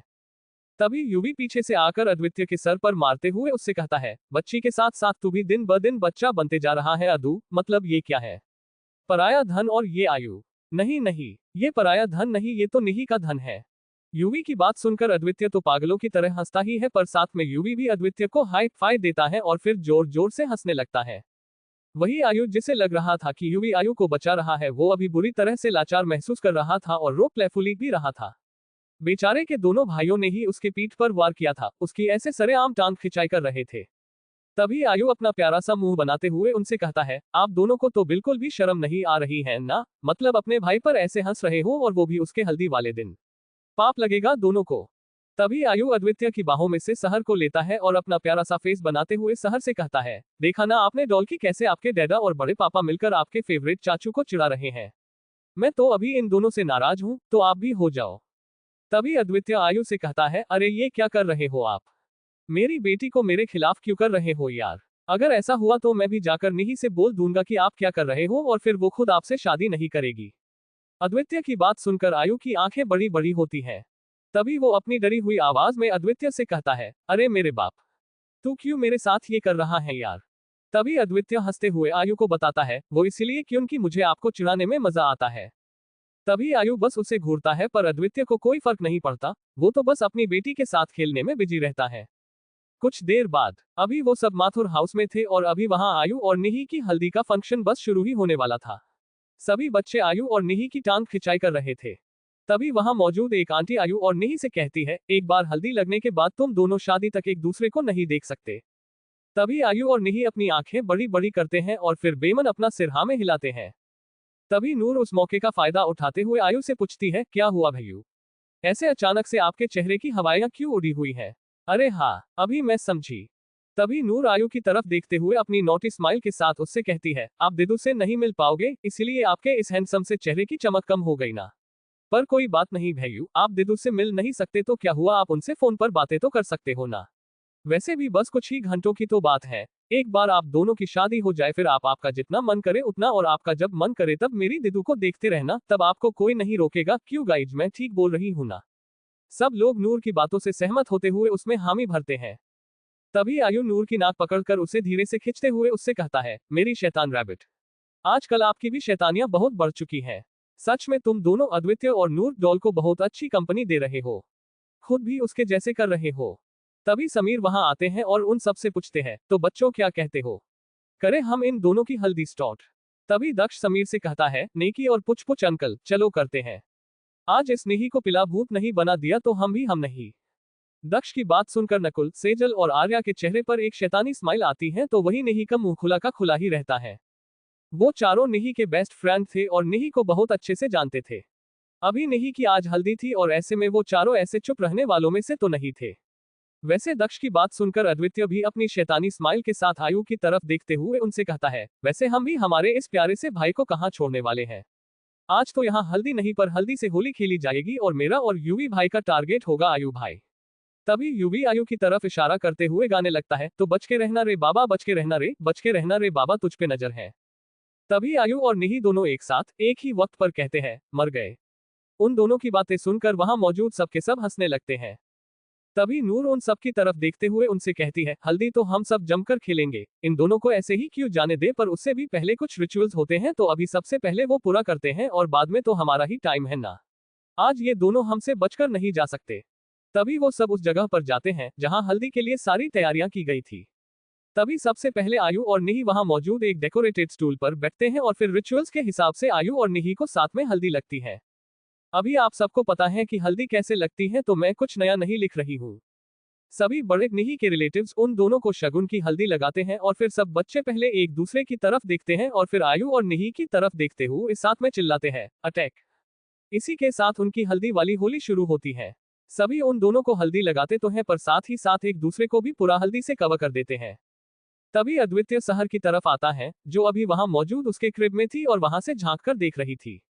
तभी शहर अद्वितीय की तरफ देखती है और उसे अपना छोटा सा हाथ देती है। तभी अद्वितीय शहर की तरफ देखते हुए उससे पूछता है, आपको डैडा के पास आना है बच्चा, पर देखो डैडा तो पूरे हल्दी में कवर हो चुके हैं, तो मैं आपको नहीं लूंगा, आप वही रहो। वैसे अद्वितीय का ऐसा कोई इरादा नहीं था, वो तो बस ये देखना चाहता था कि शहर क्या करती है। तभी नूर अद्वितीय की तरफ आती है और अद्वितीय से पूछती है, क्या हुआ अदू, आप यहाँ क्यों आए? तभी अद्वितीय नूर को इशारा करते हुए उससे कहता है, एंजल बेबी को मेरे पास आना है, पर देखो मैं इसे नहीं ले सकता और ना ही आप लोगे। तो हम एक काम करते हैं, हम अभी खेलते हैं और फिर बेबी को ले लेंगे। वैसे सहर अपनी मासूम सी आंखों से उन दोनों की तरफ देख रही थी। उस बच्ची को शायद लग रहा था कि उसकी मम्मा तो उसे लेगी, पर ऐसा कुछ भी नहीं होता। तभी नूर सहर की तरफ देखते हुए उससे कहती है, हाँ बेबी, आपके डैडा बिल्कुल ठीक कह रहे हैं, अभी हम आपको नहीं ले सकते तो बाद में, ओके। तभी नूर अद्वितीय से कहती है, चलो सब आपका ही वेट कर रहे हैं। इसी के साथ अद्वितीय और नूर वहां से चले जाते हैं और सहर बस उन लोगों की तरफ ही देखती है। तभी वो अपने क्रिब में बैठ जाती है, पर अचानक से उसकी प्यारी सी आंखों से आंसू बहने लगते हैं।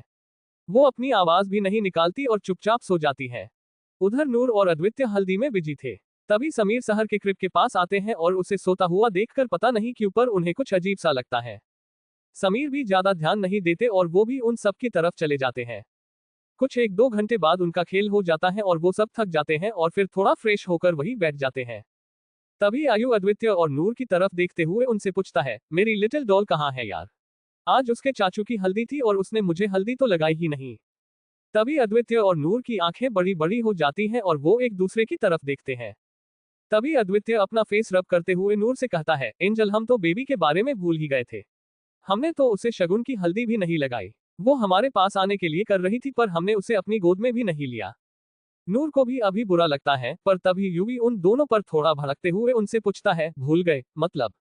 जब से हम लोग यहाँ आए हैं तब से तुम दोनों ने उसे क्रिब से बाहर निकाला ही नहीं।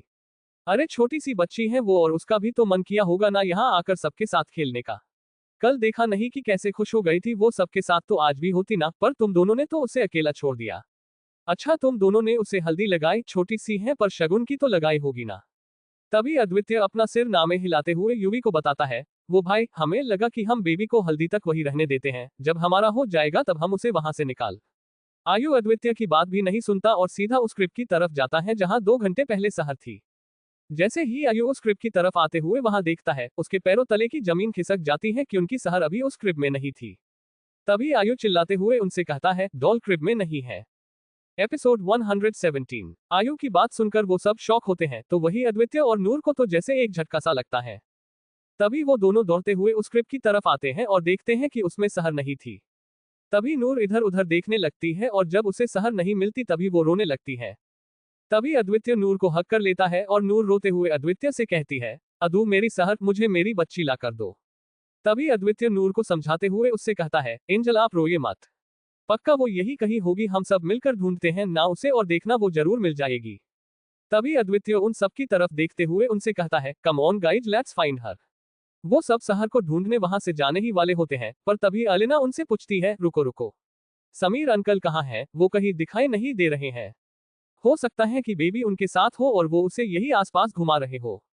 तभी नहीं अलिना की बातों से सहमत होते हुए उनसे कहती है, हाँ ये हो सकता है, रुको मैं डैड को फोन करके देखती हूँ, पक्का बेबी उनके पास होगी। तभी नहीं समीर को कॉल करती है और रिंग जाती है पर वो अपना फोन ही नहीं उठाते। नहीं 3-4 बार उन्हें कॉल लगाती है पर वो एक बार भी अपना फोन नहीं उठाते। तो अभी नहीं को भी बहुत घबराहट सी होने लगती है। तभी नहीं उन सबकी तरफ देखते हुए अपनी चिंता भरी आवाज में उनसे कहती है, गाइज डैड तो फोन भी नहीं उठा रहे हैं, पक्का कुछ गड़बड़ है और पता नहीं क्यों पर मुझे अच्छी फीलिंग नहीं आ रही है। तभी युवी उनसे कहता है, ऐसे टाइम वेस्ट करने से कोई फायदा नहीं है, चलो उन्हें ढूंढते हैं। युवी की बात सुनकर वो सभी इधर उधर देखने लगते हैं। वो सब आधे घंटे से पूरे घर में और बाहर भी देख चुके थे, पर ना उन्हें समीर कहीं दिखे और ना ही सहा। निही को उसके डैड का फोन एक कोने में पड़ा हुआ मिला था। अब तक नूर की रो रो कर बुरी हालत हो चुकी थी और अद्वितीय भी अंदर से बहुत डरा हुआ था। एक छोटी सी बस 2 महीने की बच्ची थी सहर, और ऐसे में अगर किसी ने उसके साथ कुछ भी बुरा करने का सोचा तो वो खुद को कैसे बचाती। वो सब उन दोनों को ढूंढ ही रहे थे कि तभी वहां निही के घर में काम करने वाली एक सर्वेंट आती है। निही को वहां देखकर वो सर्वेंट उसे बताती है, अच्छा हुआ निही मैडम जो आप मुझे यही मिल गई, मैं तब से आपको ढूंढ रही थी।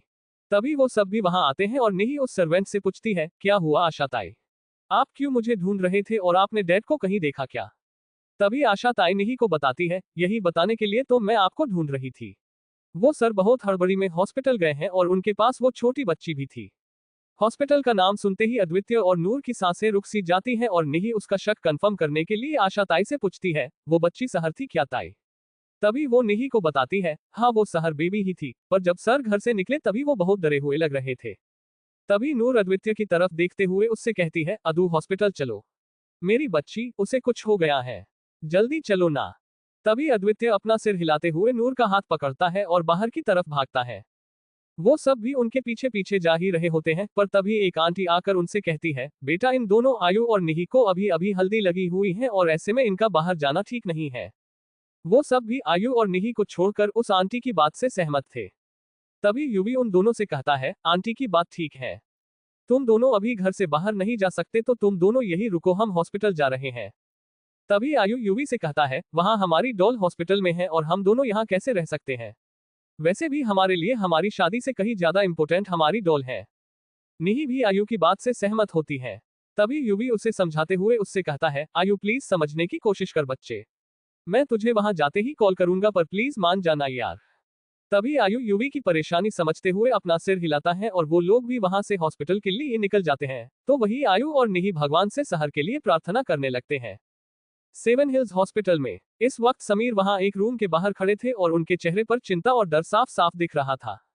तभी कुछ उस रूम से बाहर आता है और उसे देखते ही समीर उसकी तरफ भागते हैं। तभी समीर कुछ से पूछते हैं, डॉक्टर बच्ची कैसी है, वो ठीक है और उसे कुछ होगा नहीं ना। तभी कुछ अपनी चिंता भरी आवाज में उन्हें बताता है, बच्ची की हालत अभी भी ठीक नहीं है। ये तो बहुत अच्छा हुआ कि आप उसे सही वक्त पर यहाँ लेकर आए, वरना कुछ भी हो सकता था। वो अपनी बात को पूरा कर ही रहा था कि तभी उसकी नजर अद्वितीय और नूर की तरफ पड़ती है, जो अभी वहां खड़े थे पर इस वक्त उनकी हालत बहुत ज्यादा बुरी थी। दोनों की भी आंखें लाल थी और चेहरे पर आंसुओं के निशान थे। तभी कुश अद्वितीय और नूर की तरफ आता है और फिर वो अद्वितीय की तरफ डिसअपॉइंटमेंट के साथ देखते हुए उससे कहता है, मुझे आपसे ये उम्मीद नहीं थी सर। आप तो अपने प्रोफेशन में एकदम परफेक्ट हैं, पर आज आपने इतनी बड़ी गलती कैसे कर दी। तभी अद्वितीय कुश से पूछता है, कुश देख बातों को गोल गोल मत घुमा और साफ साफ बता कि क्या हुआ है मेरी बेटी को और वो कहाँ है। अब तक वो सब आयु और निही को छोड़कर सब यंगस्टर्स भी वहां आ चुके थे। तभी कुश अपनी प्लेन आवाज में अद्वितीय से कहता है, सर आपने अपनी बच्ची को अपनी गोद में कब लिया था, या फिर उसे टच कब किया था। इससे पहले कि अद्वितीय कुश को कुछ भी बताता, यूवी पीछे से कुश से कहता है, जब से ये दोनों माथुर हाउस गए थे तब से इन्होंने उस बच्ची को क्रिब में रखा और एक बार भी उसे गोद में नहीं लिया। उन्होंने उसे 5 घंटे पहले पका था और तब से वो क्रिब में थी। यूवी की बात सुनकर कुश का मुंह खुला का खुला ही रह जाता है।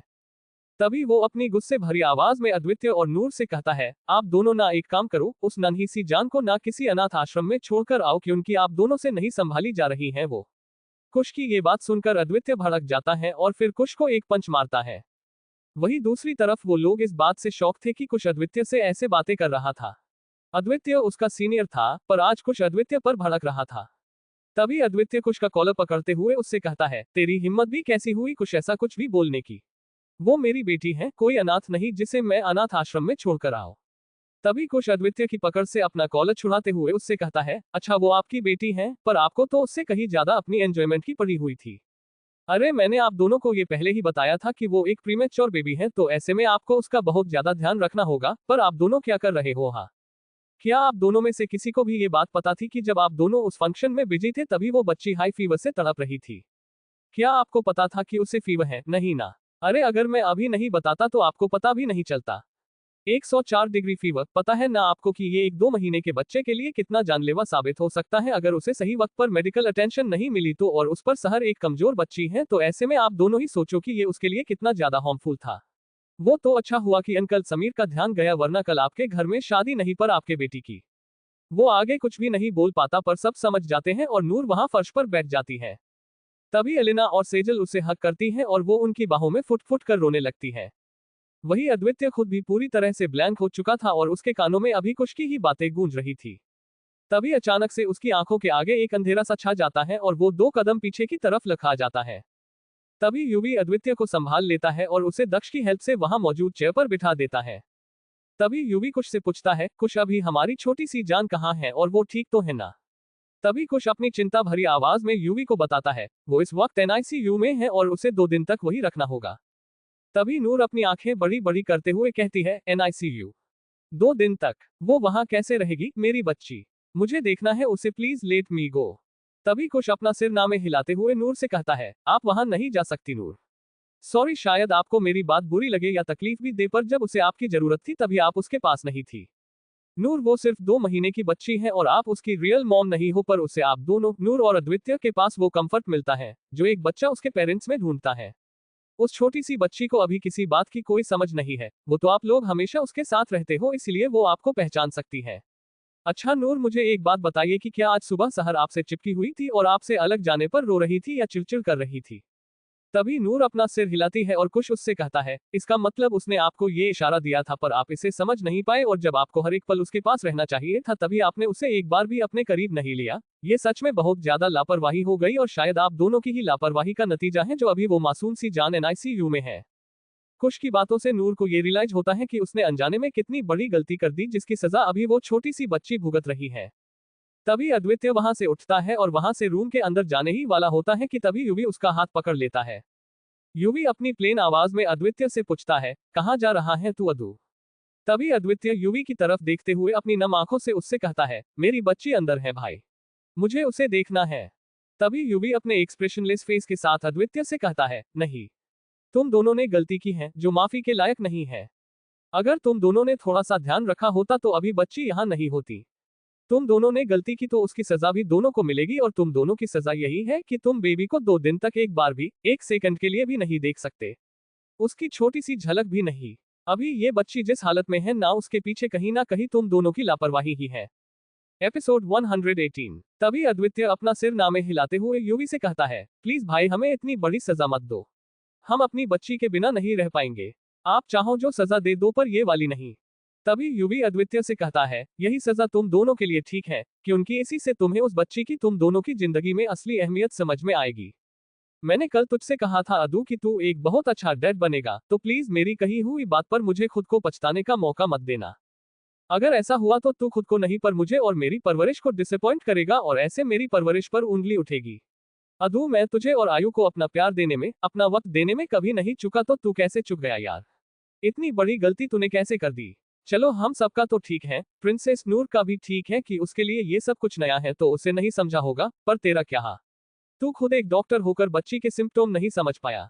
तू तो बेस्ट है ना, तो आज क्या हुआ और कहाँ गया तेरा परफेक्ट मैनर? यूवी की बातें अभी अद्वितीय को किसी सुई की तरह चुभ रही थी, पर उसे इस वजह से कोई गुस्सा भी नहीं आ रहा था। तभी नूर अपने हाथों को यूवी के आगे जोड़ते हुए उससे कहती है, बिग बी प्लीज हमें ऐसी सजा मत दो। हम कभी ऐसी गलती नहीं करेंगे, प्लीज हमें हमारी बच्ची से दूर मत करो। तभी यूवी अपना सिर हिलाते हुए नूर की तरफ आता है और उसके आंसू पोंछते हुए उससे कहता है, ये मैं आप दोनों के भले के लिए ही कर रहा हूँ प्रिंसेस, ताकि आप दोनों फिर से ऐसा कुछ फ्यूचर में ना करो। मैं जानता हूँ कि आप बेबी से बहुत प्यार करते हो, पर गलती तो अपने की है, तो अभी उसकी सजा भी आपको मिलनी चाहिए ना। भले ही आप दोनों बड़े हो और एक बच्ची के पेरेंट्स हो, पर मैं आपसे भी बड़ा हूँ और मुझ पर आप दोनों की रिस्पॉन्सिबिलिटी है। ऐसे में अगर मैंने ही आपकी गलती को इग्नोर कर दिया तो आप दोनों को कोई लेसन कैसे मिलेगा और आप दोनों आगे एक अच्छे पेरेंट्स कैसे बनोगे? आप दोनों को भी एक बच्चे को बड़ा करना है और बच्चों को पालना कोई इजी टास्क नहीं होता प्रिंसेस, इसके लिए बहुत मेहनत करनी पड़ती है। ये एक दिन की बात नहीं है, ये पूरी जर्नी है जिसमें आपकी जिंदगी निकल जाती है। ये तो शुरुआत है और ऐसे में अगर मैंने अभी आप दोनों की गलती को नहीं सुधारा तो आगे जाकर आप दोनों को बहुत परेशानी फेस करनी पड़ेगी। अद्वितीय को पता था कि यूवी आयु और उसकी तरह इम्पल्सिव नेचर का नहीं है और यूवी जो कुछ भी करता है वो बिना रीजन के नहीं होता। पर हाँ, एक बार यूवी ने अगर कोई फैसला ले लिया तो उसे बदलना किसी के बस की बात नहीं थी। तभी अद्वितीय यूवी की तरफ देखते हुए उससे कहता है, आप चाहते हो कि हम बेबी को ना देखें तो ठीक है, हम उसे नहीं देखेंगे, पर प्लीज हमें यहाँ से जाने के लिए मत कहो भाई। हमें हमारी बच्ची के पास रहने दो। इससे पहले कि यूवी उससे कुछ कहता उससे आयु का कॉल आता है। जैसे ही यूवी आयु का कॉल रिसीव करता है, आयु उधर से पूछता है, भाई मेरी डॉल कैसी है और क्या हुआ है उसे? आयु का सवाल सुनकर यूवी उसे सब कुछ सच सच बताता है, जिसकी वजह से आयु इतना ज्यादा गुस्सा हो जाता है कि अगर इस वक्त अद्वितीय उसके आगे होता तो आयु उसका खून कर देता। तभी आयु यूवी से पूछता है, भाई अभी वो आपके पास है क्या? अगर हाँ तो फोन थोड़ा स्पीकर पर करो, जरा मैं भी तो थोड़ी बात करूँ उससे। तभी यूवी अपना फोन स्पीकर पर रखते हुए आयु से कहता है, हाँ बोल आयु। तभी आयु गुस्से से भड़कते हुए अद्वितीय से कहता है, अदु ये तो अच्छा है कि तू अभी वहां है और मेरे आगे नहीं, वरना तूने जो किया है ना उसके लिए मैं तुझे अपने हाथों से मारता। तू सच में इतना केयरलेस कैसे हो सकता है यार? हमारा तो चल ठीक है, पर तू तो हम दोनों में सबसे ज्यादा रिस्पॉन्सिबल है ना। अदु आज तुम दोनों की वजह से डॉल इतनी बुरी हालत में है और इसके लिए भाई ने तुम दोनों को जो पनिशमेंट दी है ना, मेरे हिसाब से वो एकदम सही है। भाई मैं अभी वहां आ रहा हूँ। तभी यूवी आयु को रोकते हुए उससे कहता है, नहीं आयु, कल तेरी शादी है और ऐसे में तू यहाँ नहीं आएगा। तभी आयु डिसबिलीफ के साथ अपना सिर नामे हिलाते हुए यूवी से कहता है, भाई हमारी बच्ची वहां हॉस्पिटल में पड़ी है और ऐसे में मैं मेरी शादी बीच में कैसे ला सकता हूँ? इस वक्त हमारे लिए हमारी बच्ची सबसे ज्यादा इंपॉर्टेंट है, मेरी और निही की शादी नहीं। हम शादी को पोस्टपोन कर देते हैं और सबसे पहले डॉल पर ध्यान देते हैं। आयु की बात सुनकर सब बच्चे मान जाते हैं और समीर को भी आयु की बात ठीक लगती है। तभी यूवी आयु से कहता है, नहीं आयु, शादी पोस्टपोन करने की गलती मत कर। शादी की सारी तैयारियां हो चुकी हैं, सारे रिचुअल्स हो चुके हैं, यहाँ तक कि तुम दोनों को हल्दी भी लग चुकी है। ऐसे में शादी को पोस्टपोन करना बहुत बड़ा अपशगुन हो सकता है और उसका असर हमारी नन्ही सी जान पर भी हो सकता है यार।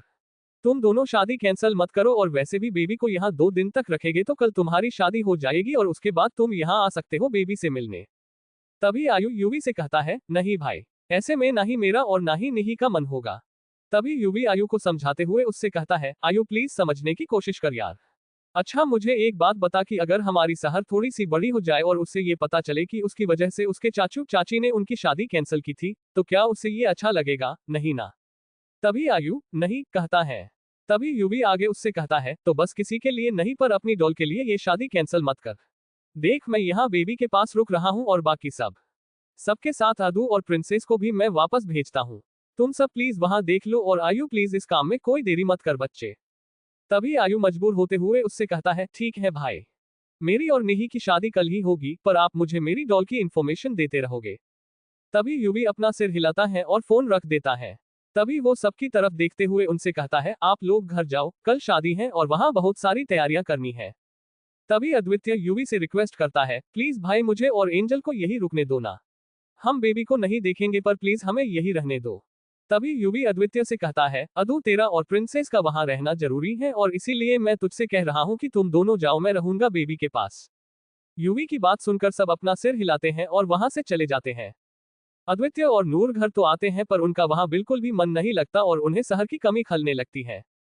तभी नूर रोते हुए अद्वितीय से कहती है, ये हमने क्या कर दिया अदु? आज हमारी वजह से हमारी बच्ची हॉस्पिटल में उन मशीनों के बीच पड़ी हुई है। हम कैसे उस बच्ची के साथ ये सब कर सकते हैं? हमारी ही गलती है अदु, अगर हम बेबी की तरफ ध्यान देते तो आज वो हमसे दूर नहीं रहती। खुद माता रानी ने उसे मेरी झोली में डाला था और मैंने क्या किया? मैं तो उस बच्ची को ठीक से संभाल भी नहीं पाई। मैं कितनी लापरवाह हूँ अदु, और ऐसे में मैं अपनी बेटी को कैसे संभालूंगी? क्या मैं कभी एक अच्छी माँ नहीं बन पाऊंगी अदु? नूर के सवाल सुनकर अभी अद्वितीय को भी बुरा लग रहा था। वो नूर से कुछ कहने ही वाला था पर तभी आयु वहां आता है। तभी आयु नूर और अद्वितीय की तरफ आते हुए नूर से कहता है, आप बिल्कुल एक अच्छी माँ बनोगी रैबिट, क्योंकि कोई भी आपकी एक गलती से ये तय नहीं कर सकता कि आप फ्यूचर में अच्छी माँ बनोगी या नहीं। हाँ, आप दोनों ने आज गलती की है जिसे नजरअंदाज बिल्कुल भी नहीं कर सकते, क्योंकि यहाँ सवाल एक नन्ही सी बच्ची की जान का है। आज आप दोनों ने जो गलती की है उससे फिर से रिपीट नहीं करना, किस्मत सिर्फ एक मौका देती है, दूसरा नहीं। तो आप दोनों को उससे यही सीखना है और इसीलिए भाई ने आप दोनों को वहां नहीं रुकने दिया। इसके पीछे उनका गुस्सा नहीं पर डर था जो सिर्फ आप दोनों के लिए ही था। आयु की बात जहां अद्वितीय समझ रहा था वहीं नूर पूरी तरह से कंफ्यूज हो रही थी। तभी नूर को ऐसे कंफ्यूज होता देखकर आयु नूर को बताता है, भाई को पता था कि अभी आप दोनों बहुत परेशान और डॉल के लिए डरे हुए हो। ऐसे में आप दोनों को आपका गिल्ट खा जाएगा और ऐसे में आपका वहां रुकना और डॉल जो उस हालत में देखना ठीक नहीं होता। आप दोनों अपने आप को संभाल नहीं पाते और ऐसे में अगर आप लोगों को कुछ होता तो भाई और साथ में मैं भी ये बर्दाश्त नहीं कर पाते, तो इसलिए भाई ने आप दोनों को यहाँ वापस भेज दिया। इसके पीछे भाई का गुस्सा या उनकी नाराजगी नहीं पर उनकी चिंता ही है। तभी अद्वितीय अपनी नम आंखों में ब्लैंक एक्सप्रेशन के साथ नूर से कहता है, पता नहीं भगवान ने भी उन्हें किस मिट्टी का बनाया है। बचपन में भी मैं इन दोनों के आगे बहुत मस्ती करता था और जब मैं कुछ भी गलती करता तो भाई बिना टाइम वेस्ट किए मुझे पनिश करते थे। जब मैं अपनी पनिशमेंट पूरी कर लेता था तभी वो मुझ पर अपना प्यार भी लुटाते थे। वो तब भी हम दोनों भाइयों के लिए बेस्ट थे और आज भी बेस्ट है। अद्वितीय की बात सुनकर नूर बस अपना सिर हिलाती है। तभी आयु उन दोनों से कहता है, अभी दोनों खुद को ब्लेम मत करो और सो जाओ। मुझे पता है आज तुम दोनों को नींद नहीं आएगी, तुम्हारी बच्ची उस हालत में है ना। सच कहो तो आज कोई नहीं सो पाएगा, मैं भी नहीं। कल मेरी और निही की शादी है पर हमें हमारी शादी से ज्यादा हमारी डॉल की चिंता हो रही है। वहां निही भी बहुत परेशान है पर हमारे पास वेट और डॉल के लिए प्रार्थना करने के अलावा दूसरा कोई और रास्ता नहीं है। सच कहें तो हमारा मन नहीं है डॉल और भाई के बिना शादी करने का, पर भाई ने ऑर्डर दिया है जिसे मैं कभी टाल नहीं सकता। आयु की बात से वो दोनों भी सहमत थे। तभी आयु वहां से चला जाता है और वो दोनों बस अपनी बेटी की फोटो ही देखते रहते हैं और उनकी आंखों से आंसू बहने लगते हैं। वही हॉस्पिटल में यूवी अभी उस रूम के बाहर ही बैठा हुआ था कि तभी कुश वहां आता है। तभी यूवी कुश की तरफ देखते हुए उससे पूछता है, कुश क्या मैं सिर्फ एक बार बच्ची को देख सकता हूँ? मैं बस एक नजर उसे देखना चाहता हूँ, दूर से ही प्लीज। कुश यूवी की रिक्वेस्ट एक्सेप्ट करते हुए उससे कहता है, ठीक है, आप चलिए मेरे साथ। यूवी कुश के साथ उस रूम में आता है और देखता है कि कैसे वो छोटी सी जान उस इंक्यूबेटर में सोई हुई थी और कैसे वो वायु उसकी छोटी सी बॉडी से कनेक्टेड है। सहर को वैसे देखकर यूवी की आंखें भी भर आई थी।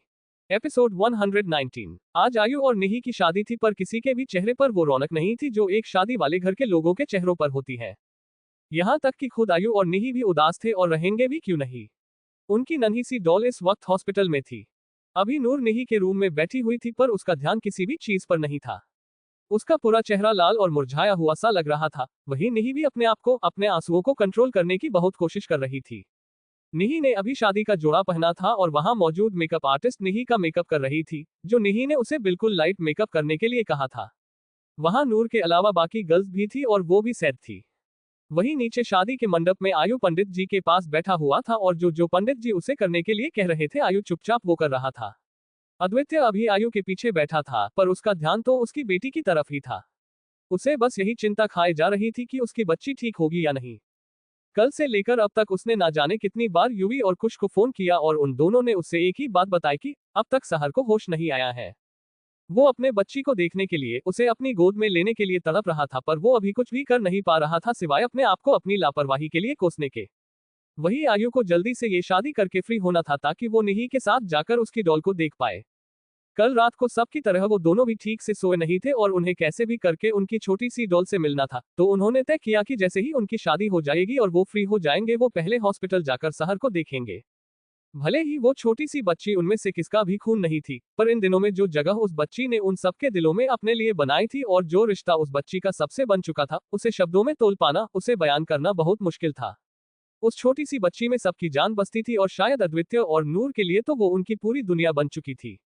वो अभी नहीं रह पा रहे थे शहर के बिना, और सबसे ज्यादा तकलीफ तो अद्वितीय को हो रही थी, क्योंकि उसका लगाव ही कुछ इस तरह से हो गया था शहर के साथ कि उसे शहर से दूर जाना मौत से भी बदतर लग रहा था।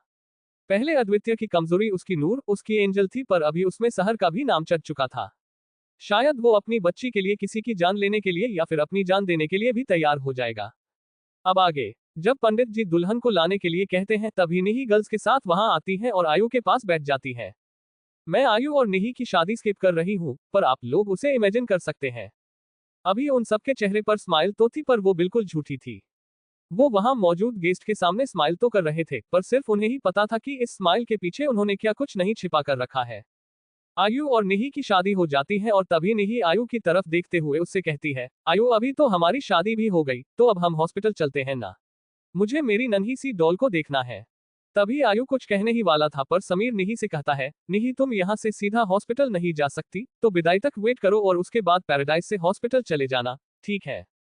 निही बेमन अपना सिर हिलाती है और बाद में वो लोग विदाई की तैयारियां करते हैं और कुछ देर में निही की विदाई भी हो जाती है। इस वक्त आयु और निही एक कार में थे, तो वही अद्वितीय और नूर उनके सेपरेट कार में। इस वक्त अद्वितीय और नूर बैक सीट पर थे और ड्राइवर गाड़ी ड्राइव कर रहा था।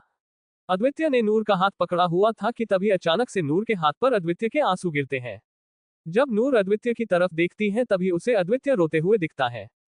तभी नूर गाड़ी का पार्टीशन ऑन करती है और अगले ही पल वो अद्वितीय को हक करती है। अद्वितीय भी अपना फेस नूर के ब्रेस्ट में छिपा देता है और अपने हाथों को उसकी कमर के चारों तरफ लपेट देता है। अद्वितीय रोने लगता है, तो वही नूर उसकी बैक रब करती है, क्योंकि उसे पता था कि शहर अभी अद्वितीय की सबसे बड़ी कमजोरी बन चुकी है, और वैसे भी बेटियां तो बाप की कमजोरी होती ही है, इसमें कोई नई बात तो नहीं थी। अद्वितीय को ऐसे देखकर नूर का भी दिल दुख रहा था और वो भी अंदर से टूट रही थी, पर उसे एक बात तो पता थी कि इस वक्त उसे टूटना नहीं है। अगर नूर खुद भी टूट गई तो अद्वितीय को संभालने वाला कोई नहीं होगा। हाँ, उसके पास आयु और यूवी जैसे भाई हैं, पर कब तक वो उन दोनों पर डिपेंड रहेगा। पहले ही उन दोनों ने अद्वितीय को उसकी जिंदगी के हर एक मोड़ पर बहुत संभाला है, उसका साथ दिया है, पर अभी ये नूर की जिम्मेदारी थी जिसे वो बखूबी निभाना चाहती थी। तभी नूर अद्वितीय की बैक को रब करते हुए उससे कहती है, अदु आप प्लीज पैनिक मत करो, सब कुछ ठीक हो जाएगा और हमारे बेबी को कुछ भी नहीं होगा। वो पूरी तरह से ठीक हो जाएगी और बहुत जल्द आपकी गोदी में आ जाएगी। तभी अद्वितीय नूर की तरफ देखते हुए उससे पूछता है, क्या आपको डर नहीं लग रहा एंजल? कितनी छोटी सी है वो, और ऐसे में अगर उसे कुछ भी हुआ तो?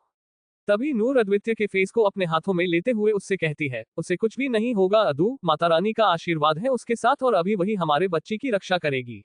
आप बस मां पर यकीन रखिए।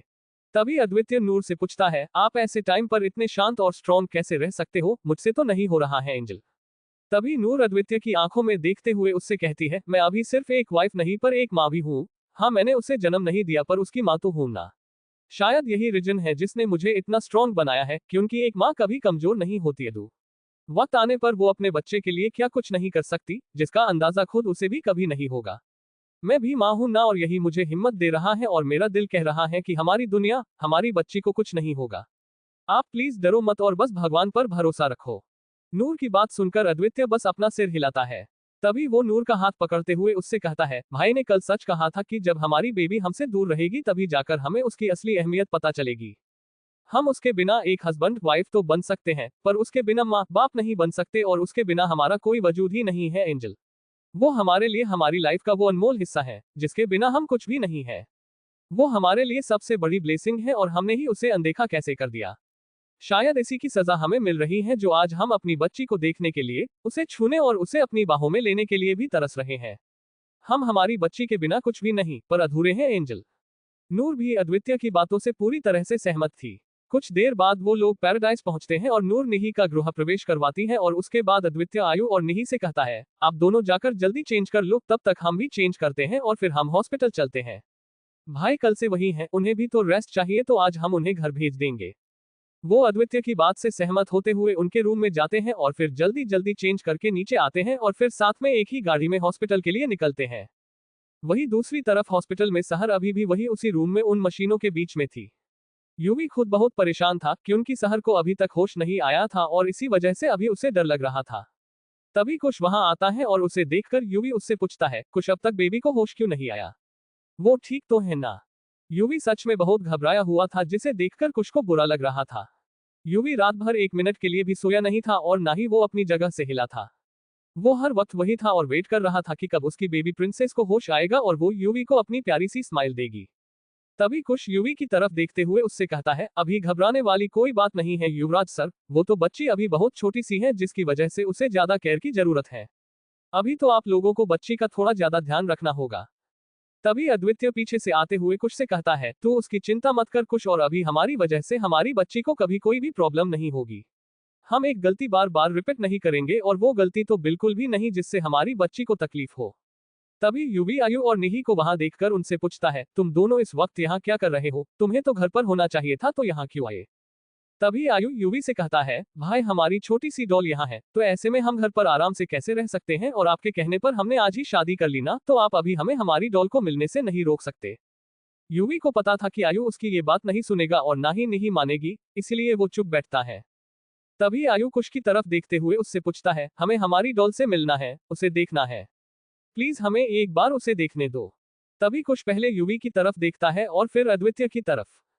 तभी अद्वितीय अपना सिर हिलाता है और कुश आयु और निही से कहता है, ओके, चलिए मेरे साथ।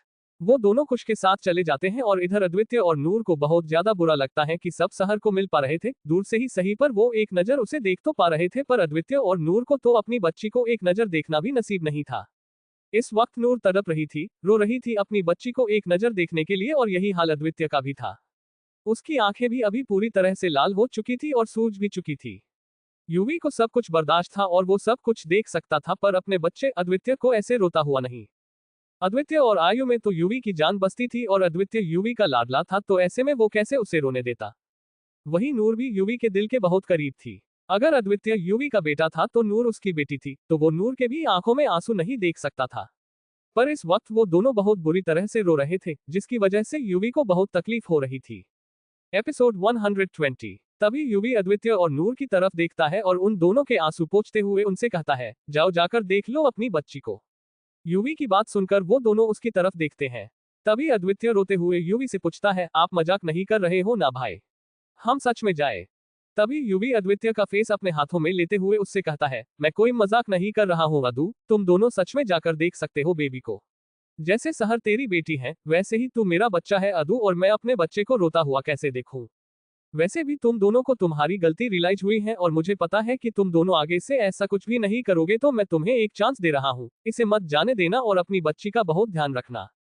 तभी अद्वितीय और नूर साथ में यूवी को हक करते हैं और अद्वितीय उससे कहता है, हम प्रॉमिस करते हैं भाई कि अभी हम कभी अपनी बच्ची को अपने नजरों से दूर नहीं करेंगे, उसे अनदेखा नहीं करेंगे। नूर भी अपना सिर हाँ में हिलाती है। तभी वो दोनों भी उस रूम की तरफ जाते हैं जिस तरफ आयु और निही गए थे। वो दोनों वहां जाते हैं और दूर से ही देखते हैं। इस वक्त आयु और निही भी थोड़ी दूरी पर ही खड़े थे और अभी अद्वितीय और नूर भी वही उनके पास आकर खड़े होते हैं। तभी आयु अपनी नम आंखों से अद्वितीय की तरफ देखते हुए उससे कहता है, अदू देख हमारी छोटी सी डॉल कैसे उस इंक्यूबेटर में सोई है और कितने सारे मशीनों के वायु उसकी छोटी सी बॉडी से कनेक्ट है। ऐसे में उसे कितना ज्यादा पेन हो रहा होगा। प्लीज तू कुछ करना यार, मैं नहीं देख पा रहा हूँ उस छोटी सी जान को इस हालत में, मुझसे नहीं हो रहा है यार। आयु को ऐसे देखकर तो वो तीनों निही, अद्वितीय और नूर भी टूट चुके थे। तभी अद्वितीय आयु को हक करता है और उससे कहता है, कुछ नहीं होगा आपकी डॉल को भाई, वो बिल्कुल ठीक हो जाएगी, और आप देखना जब वो उठेगी ना तब कैसे आपको अपनी प्यारी सी स्माइल देती है। आप प्लीज ऐसे खुद को कमजोर मत करो, अगर आप ऐसे कमजोर पड़े तो हम क्या करेंगे? प्लीज हमारे लिए, आपकी डॉल के लिए you have to be strong. Advitiya की बात सुनकर आयु अपना सिर हिलाता है और तभी वो दोनों भाई अपनी अपनी गर्ल्स की तरफ देखते हैं जो अभी रो रही थी। तभी वो दोनों उन्हें हक करते हैं और अपना सिर नामे हिलाते हैं। तभी अद्वितीय नूर के आंसू पोंछते हुए उससे कहता है, आपने ही तो तभी मुझे हिम्मत दी थी ना एंजल, और अभी आप ही ऐसे हिम्मत हार रहे हो। प्लीज ऐसे रो मत, और हमारी बच्ची उसकी मम्मा की तरह स्ट्रॉन्ग है, उसे कुछ भी नहीं होगा एंजल, पर अगर आप ऐसे रो रो कर अपनी हालत बिगाड़ दोगे तो कैसे चलेगा? अभी तो हमें हमारी बेटी का बहुत ज्यादा ध्यान रखना है और ऐसे में हमें सबसे पहले खुद को संभालना होगा, तभी तो हम हमारी नन्ही सी जान को संभाल पाएंगे ना। अद्वितीय की बात सुनकर नूर बस अपना सिर हिलाती है और बस शहर की तरफ देखती है। तभी नूर अद्वितीय की तरफ देखते हुए उससे पूछती है, अदू क्या मैं सिर्फ एक बार अपनी बेबी को पास से देख सकती हूँ? मैं कुछ भी ऐसा नहीं करूंगी जिससे उसे तकलीफ हो, पर सिर्फ एक बार मुझे मेरी बच्ची के पास जाने दो ना प्लीज। नूर की रिक्वेस्ट सुनकर अद्वित्य पहले नूर की तरफ देखता है और फिर सहर की तरफ। तभी वो अपना सिर हिलाता है और नूर अपने लड़खड़ाते हुए कदमों से उस इंक्यूबेटर की तरफ बढ़ती है जिसमें अभी सहर थी। जब नूर वहां आती है और सहर को देखती है तभी उसके मुंह से एक सिसकी निकलती है, पर नूर झट से अपने मुंह पर अपना हाथ रख देती है ताकि वहां कोई आवाज ना हो। नूर अपना मुंह बंद करके रोने लगती है और इतना ज्यादा रोने की वजह से उसका पूरा चेहरा लाल हो जाता है। नूर से कंट्रोल नहीं होता और वो वहां नीचे फर्श पर बैठ जाती है। नूर को ऐसे देखकर अद्वित्य दौड़ते हुए उसके पास आता है और उसके आगे बैठते हुए उसे अपनी बाहों में ले लेता है। इस वक्त वो दोनों ही अपनी आवाज दबाए रोने लगते हैं। वही आयु और निही का भी वही हाल था, वो भी एक दूसरे को हक किए रो रहे थे। इस वक्त तो कुश के भी आंखों में नमी थी, जो वहां खड़ा था और सब कुछ देख रहा था। कुछ देर बाद अद्वित्य उन लोगों को समझा बुझाकर वहां से बाहर लेकर आता है और देखता है कि युवी अभी भी वही एक चेयर पर बैठा हुआ था। तभी अद्वित्य युवी के पास आता है और उसका हाथ पकड़ते हुए उससे कहता है, भाई कल से आप यही हो और कुश ने मुझे बताया कि आप 2 मिनट भी नहीं सोए। ऐसे से कैसे चलेगा भाई? आप अपनी हेल्थ के साथ ऐसे रिस्क नहीं ले सकते, तो आप अभी जाओ, हम हैं यहाँ बेबी का ध्यान रखने के लिए। तभी युवी अपना सिर नामे हिलाते हुए अद्वित्य से कहता है, नहीं अद्दू, मेरा मन नहीं लगेगा यार वहां, और वैसे भी बच्ची यहाँ इस हालत में है तो मुझे वहां नींद कैसे आएगी। नहीं, मैं कहीं नहीं जा रहा, यही रुक रहा हूँ।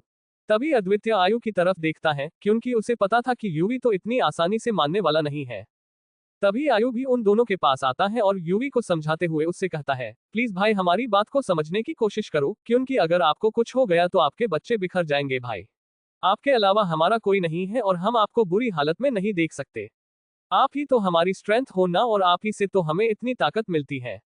इस वक्त हमारी वो छोटी सी जान वहां तकलीफ में है और भगवान ना करे पर अगर आपको भी कुछ हो गया तो हम किसके भरोसे रहेंगे।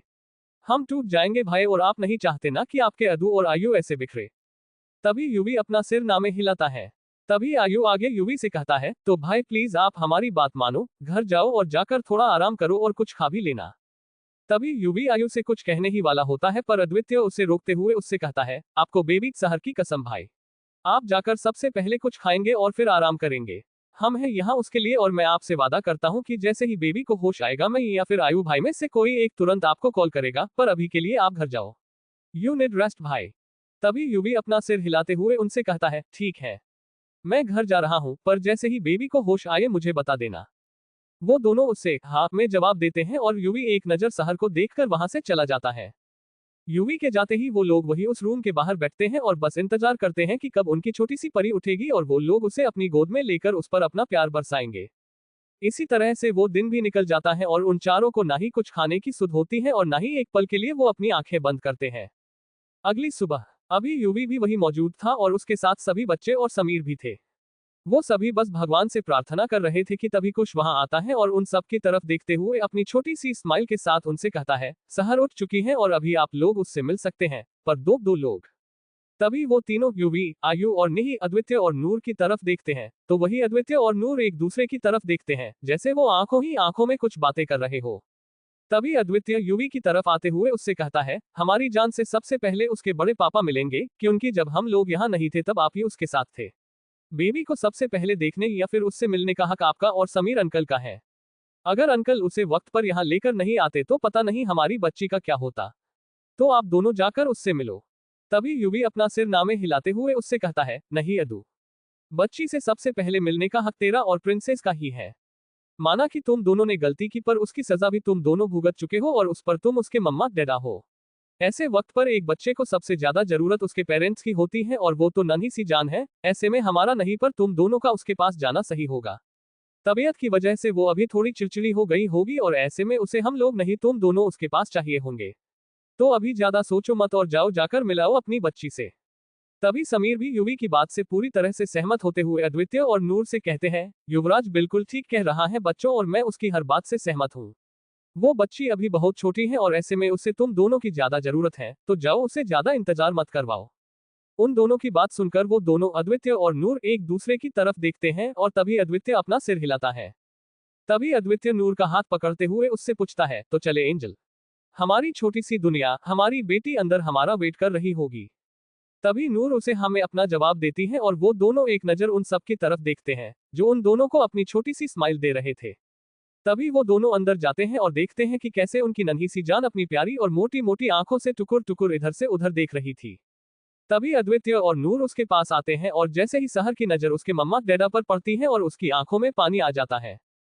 तभी सहर अपना निचला होंठ आगे करती है और अपने नन्हे नन्हे हाथों को अद्वितीय की तरफ बढ़ाते हुए रोने लगती है।